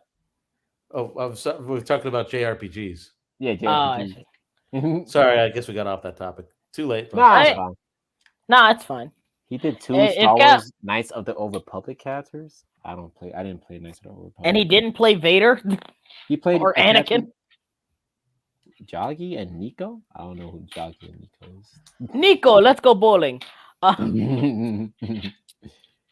Wow, this man has a long list of anime stuff. I'm just gonna see what the other guys got because this is funny. Daniel, the fact that he looks so much like Hayden Christensen is just. It's can you imagine looking at this face and then thinking he played a Muslim an Indian girl's dad? But nowadays he get canceled for that. That came out relatively recently, dude. Is still not that old technically, like I think it's about like 6 years old at this point. Oh, in that case, yeah. Yeah, Courtney Taylor. All right, and she voiced Wonder Woman. Courtney Taylor is. Let's see what she did. A bunch of stuff actually. Wow. Did you ever see that post? Brett from Mythoverse post talking about that the voice for Venom and Spider-Man, the animated series, is the guy who is what's his name, Mo from fucking Simpsons. Wow. Wait, Hank Azaria? Yeah, That's funny. That's funny. I actually retweeted and I said "Pardon," and then he gave me the IDM link and I looked it up. I was like, IMDb link. And I looked it up. I was like, oh shit, this is the same dude. Ew, she did. What the fuck? The problem with the poo, more like the problem with with Venom, am I right, guys? Come on, It's not the guy. It was so freaking wild. I was like, wow, that is. I can't look at this character the same now. He is not a symbiote born person. He's not a symbiote American. Why is he representing a symbiote, guys? Come on. It's a symbiote, you freaking bigot. Symbiote. That pained me so much. I don't usually get annoyed pronunciations, but for whatever reason, in the Venom trailer, they call it a symbiote. I was like, I hate you. This is a symbiote. I was like, please stop. Stop. It doesn't sound. To quote Mom from Futurama, it's to make it sound more science fiction-y. Yeah.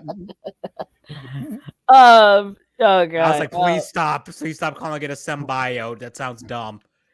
And I think someone realized it because they in like later trailers they called it symbiote instead. Can you imagine someone from the Midwestern Venom? Oh yeah, I saw that symbiote, you know?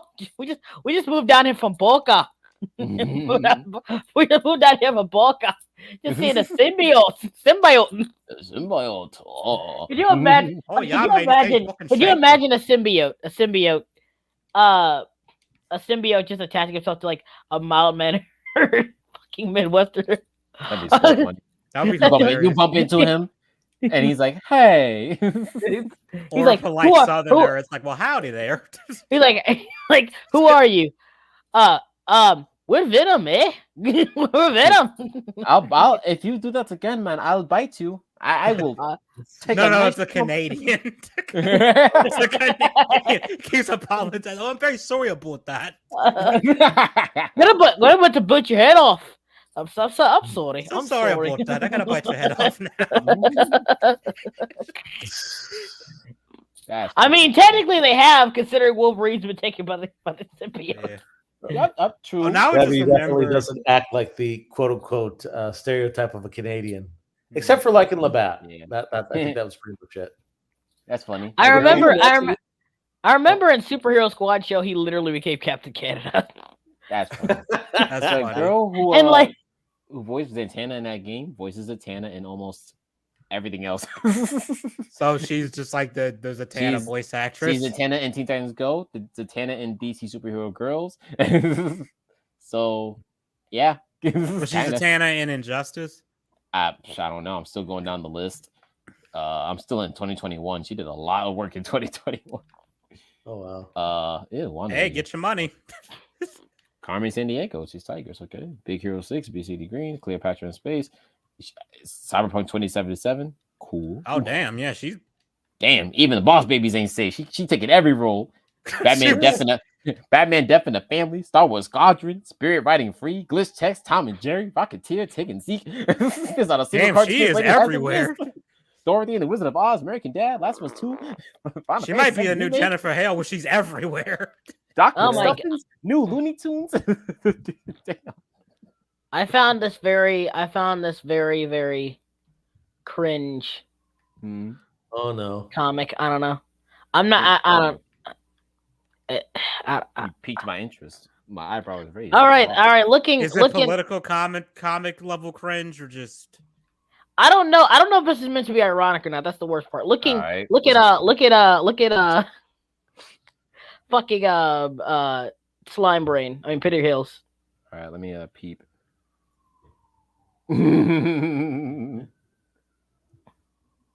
Steven, no. What the hell? I don't know if it's meant to be ironic or not. That's the worst part. I didn't favor. I like how I do like that sour cream, whatever the fuck his name is in there. Onion, whatever his name. Onion, the little badass bastard, little piece of shit.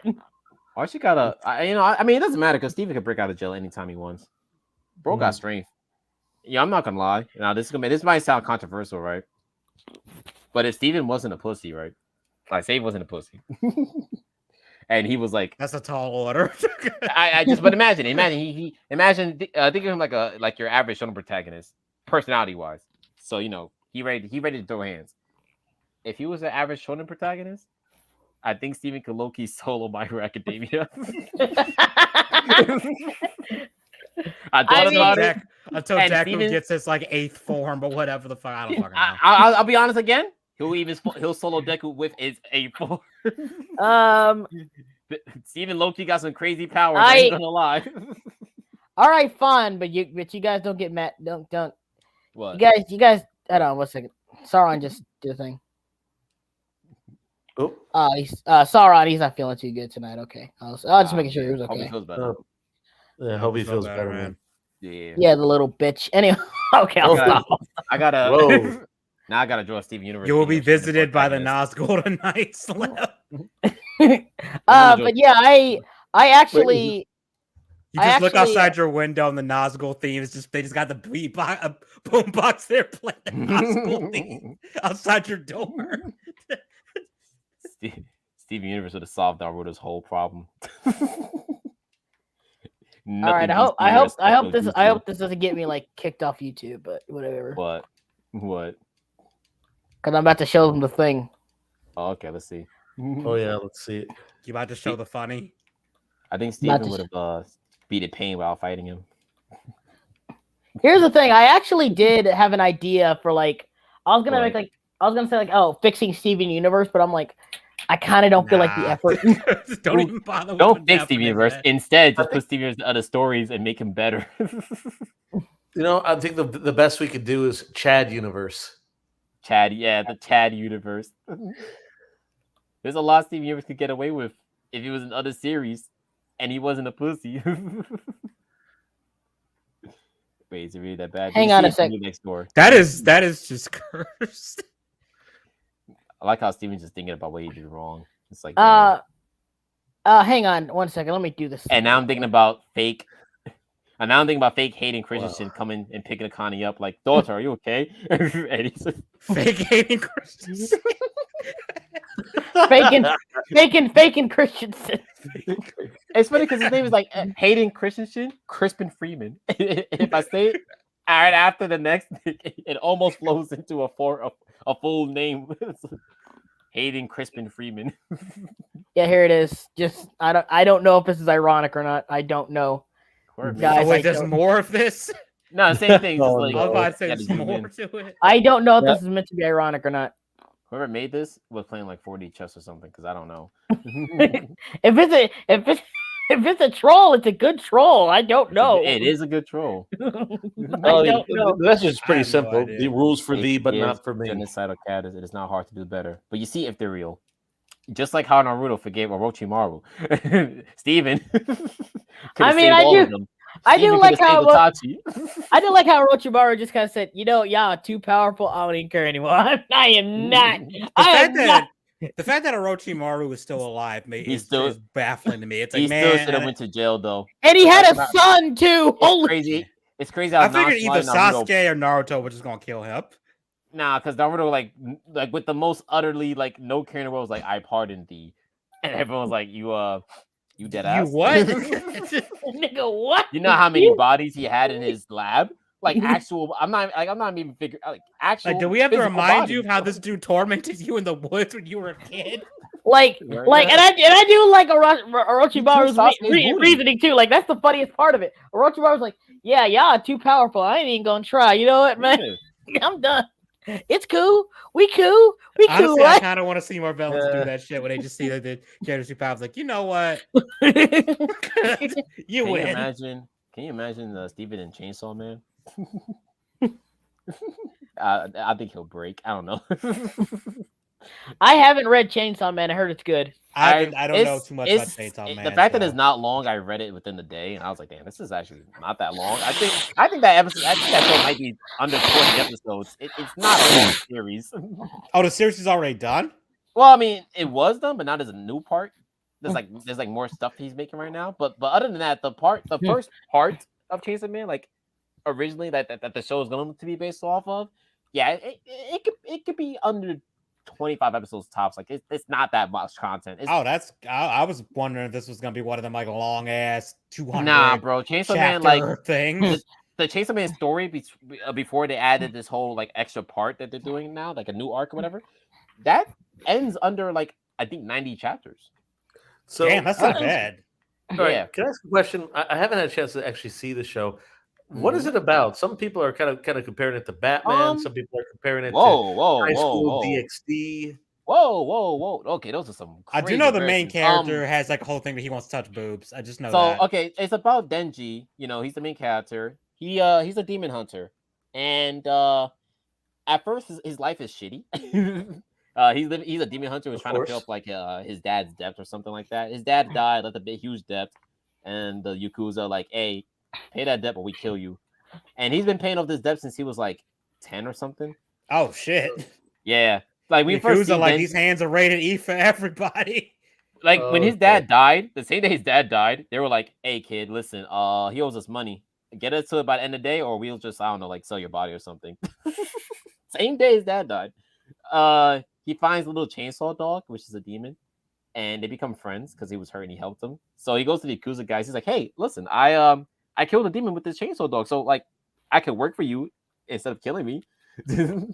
So Denji became this kind of guy who grew up just like he'll do a lot of stuff for money and simple pleasures of life because he doesn't have simple pleasures of life.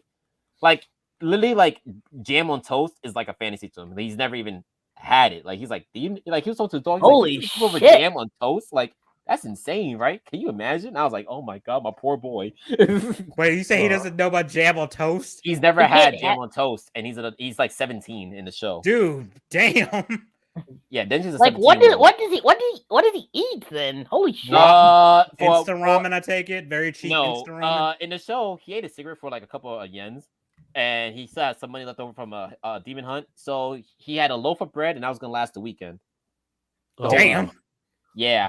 When you see him, he sold his eye. He sold his left testicle. He sold his pinky toe, I think, and he sold a kidney. Wait, he sold his left testicle? Yes. What the actual fuck? Damn. His dad left a huge debt. And, you know, he's trying to pay off the debt. But the show, yeah, his life sucks. Eventually, the Yakuza guys was like, hey, Denji, come on by. We got a demon to hunt. And it led into a trap. And they're like, yeah, we no longer care about the debt anymore. We're just going to kill you. And I was like, damn. And, yeah, they kill him. They chop him with the bits and throw him in a dumpster. First episode, ladies and gentlemen, my poor boy Denji, and you know his dog which is a demon. He fuses with his body, and that's how you become a chainsaw man. Yeah. And then we meet, you know. Is it like a revenge story? So it's like no. Denji does not care about revenge and stuff like that. Oh, that's actually an interesting. The thing about Denji, he's literally the definition of a very simple man. So it's like if Fry from Futurama became Spawn. Yes. Yes. That's hilarious. Because this man is he's a simple man. Because like Makima, the red hair girl, everyone sees. Oh, you see people drawing her big fat ass, all that stuff. Makima, woof, that girl. Yes, that girl, wolf girl, whatever. Bark. She finds him the moment this is right the hair chick, right, with the teeth. No, that's Power. That's the one with the horns. Okay. But Makima's the one with the red hair with the yellow eyes. Oh, the one who's always the wolf me, like bark. Yeah, exactly. She finds him right after he turns to Chainsaw Man, and like she hugs him. And this is probably like the first time he's ever been hugged by maybe a human, to be honest. So he's like, "Whoa, she's really nice to me." What is this debauchery? Am I feeling some kind of way? Yeah, like no, literally, that's how he was. He was like, "Whoa, like is she a nice person?" And she's like, "Hey, is she a nice person? You could work for me and everything." He's like, "But you'll have to be my dog." And he's like, "What does that mean? Like what does that entail?" He's like, "Well, I'll feed you like breakfast and stuff." And he was like, "Breakfast? What kind of breakfast?" He heard jam on toast, and he was like, "I'm sold." He did. He should have read the fine print. Like no exaggeration. It's a show about. Sometimes the show is like it reminds you about like motives and goals. So he's a simp. Yes, but he's a simp in a way where you kind of feel for him because like it's not that he's simping just because she's hot. It's like he's never had anyone like care about him. He's lived in a shed. He's never even had jam on toast. He's never had a friend before. So like there's a point where he's friends with the black shirt guy, and the black hair guy doesn't like him at first. You know, it's anime, so eventually they warm with each other. But like, of course, he's like everyone's sticking the neck out to fight demons, and you out here like just lollygagging. And Denji's like, listen, I'm sorry, my goal in life isn't something as grand as revenge or something, but just because it's not serious doesn't mean I don't take it seriously. And yeah, I was like, you know what? Respect. I mean, who am I to say? I mean, respect, right? Like he's not respect. wrong. He's like, just because your silly goals doesn't mean I don't take it serious. goals doesn't mean you take it. Doesn't mean like their goals should be like looked down upon. Even though Denji's goal was just to touch a titty at that point when he said that. But hey, does my man at least get pussy at some point? Listen. Denji's life is nothing but a dark path, and nothing. Even when I thought things got better, it just, God, I'm getting depressed again just thinking about it. Like, is it as bad as Guts? I mean, at least Guts still got Casca, bro.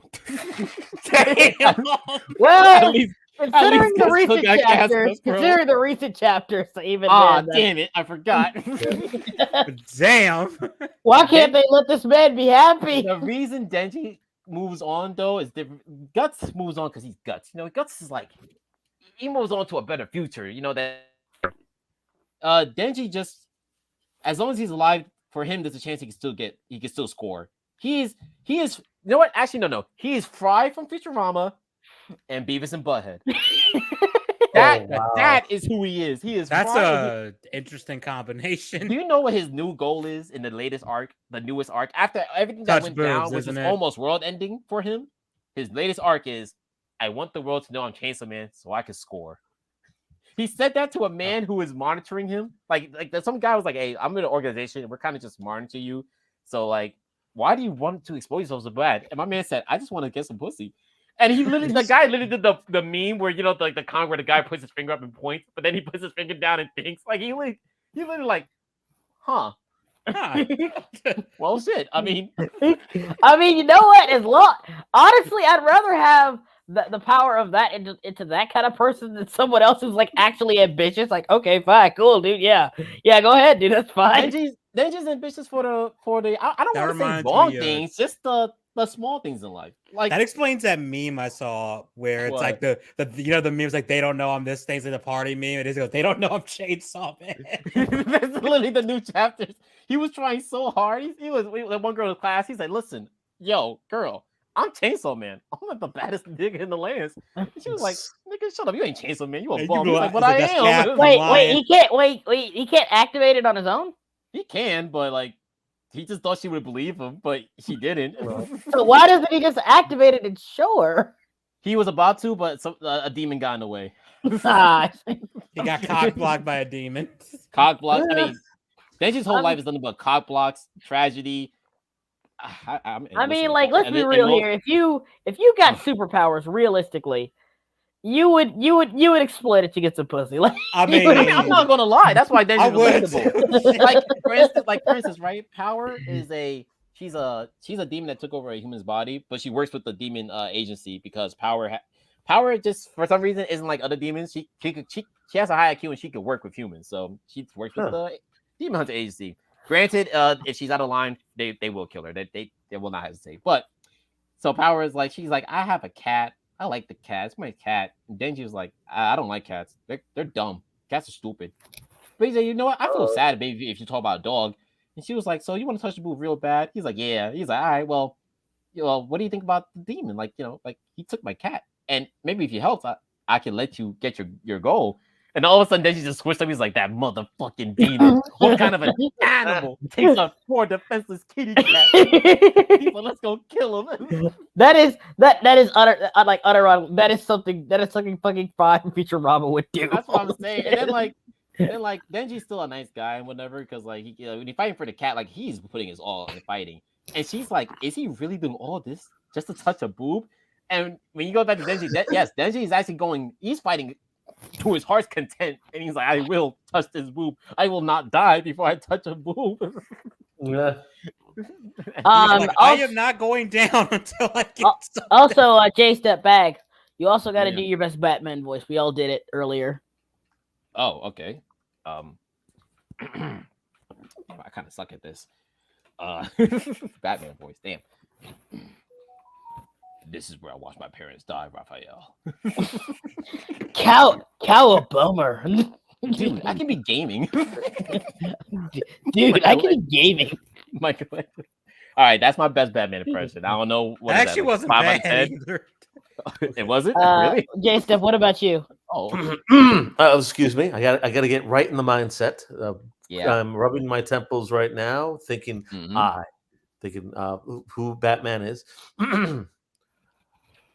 I am vengeance. I am the night. I am Batman. Wow, that sounded really gay. Oh my god! I was about to comment and this came in with. I mean, Kevin Conroy was gay, so it's fine. It's fine. Oh, then in that case, I was successful. Hooray! Mission failed successfully, I guess. 10 out of 10. I am vengeance. I am the night. I am Batman. Batman Mine was constipated. better.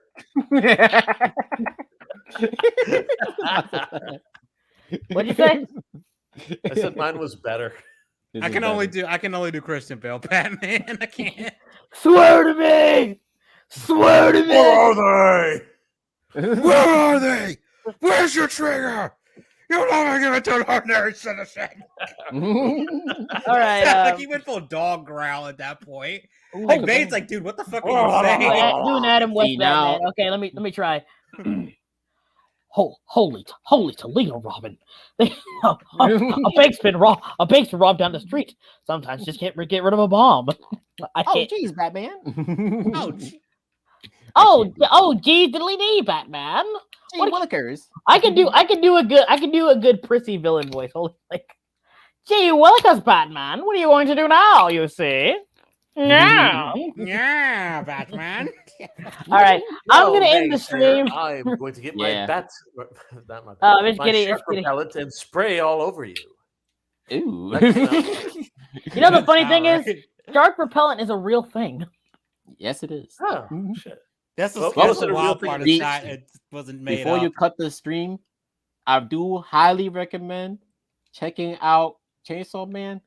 Read it because it's so short actually, but you'll be depressed by the end. This shit ain't fair. Fuck life. Hey, it can't be worse than that Rent a Girlfriend thing where the guy ends up having like an NTR fetish at the end. Wait, a what?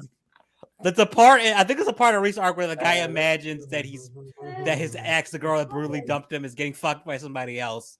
And he kind of is, and it's like a plot that he's getting turned on by it. I'd rather have that happen to me than anything that happens to Denji throughout the entire series. Oh shit, it's worse than that. Damn. I'd rather be in Tanjiro's shoes the moment he found out his family died than be in Denji's shoes. I'd rather have like 50% of Shonen Captain's backstories than being in Denji's shoes. That's bad because most. I'd rather live in a Hunter universe than live in Denji's Oh hell shoes. no! Oh wait, whoa, I got one for you. Goblin Slayer universe. I'd rather be a female in the Goblin Slayer universe. Oh shit! Oh nah! No! Oh nah! We're gonna guys. Female. I'm not sure if I can watch this show now. I mean, it sounds freaking depressing. If it's worse than being a chicken Goblin Slayer. Oh shit! Don't open the door, Denji. We all told him not to open the fucking door. All right. Also, rest in peace, Kevin Conroy. I know this stream was all over the place. We went all over the goddamn place. But honestly, rest easy, Kevin Conroy. You will forever be the definitive Batman. Hang on 1 second. I want to end this on one final thing real quick. Give me 1 second, okay? You got it, buddy. All right. Also, really good to see you all again. Oh, very, very good to see you guys again. Yeah. Like, it's good catching up. Edgy, still working on the commission. I'm getting things done besides life. Ooh, nice. Now, sorry. You first. It's funny that you mentioned that because the editor has gone in full turbo mode and is like, "Hey, I'm just gonna dump 3 chapters in a week on you now." And now they're like, "Dude, holy shit, I'm still trying to figure out how to do with the last batch of notes." But Ain't keep no him week. coming though. Fuck it. Just fuck it. Keep Okay. it running, baby. Don't stop the train. Wow. Oh God. It is funny though, because he was going through one chapter. He's like, I feel like you rushed this chapter. It's like, yeah, I did. I added it like last minute. Next week paycheck. I'm hoping to finally get an actual mattress. This air mattress is killing my back. Oh shit, dude! Air All right, mattresses man. are rough. All Yeah, right, come we're gonna leave on one final shebang, shall we? Of course. Sure. Let's see. Hell yeah. Wait a minute. I am. Here we go. And to leave you guys on one final note, thank you, Kevin Conroy. Take it away. Disgrace. I am vengeance. I am the knight. I am Batman. He said it. Roll credits. He said the thing. All right. All right. Good night, you guys. Hope Bags. Hope you get a better mattress. Yeah. Next week, finally. Edgy. Congrats. Edgy. Hope your next video on the next lolcow goes well. I haven't started writing it yet. I gotta do that like tomorrow. And J Step, tell Jess I said hi. Okay. Oh yeah, definitely. Yes, they all Oh, said yeah. hi. Hi. She says hi back. Hello. Hey, how much of this did you hear? I am so sorry. I am so sorry. She said it's okay. And thank you. Well, y'all have a You all great did night. a very good Batman voice. She said you all did a very good Batman voice. Aw, that's nice. Thank you, Jess. It's not polite to lie, but thank you. Speak for yourselves. I left the part down. At least. It was entertaining at least.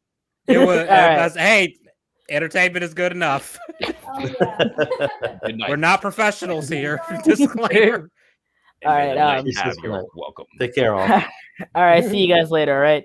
All right. See you guys later.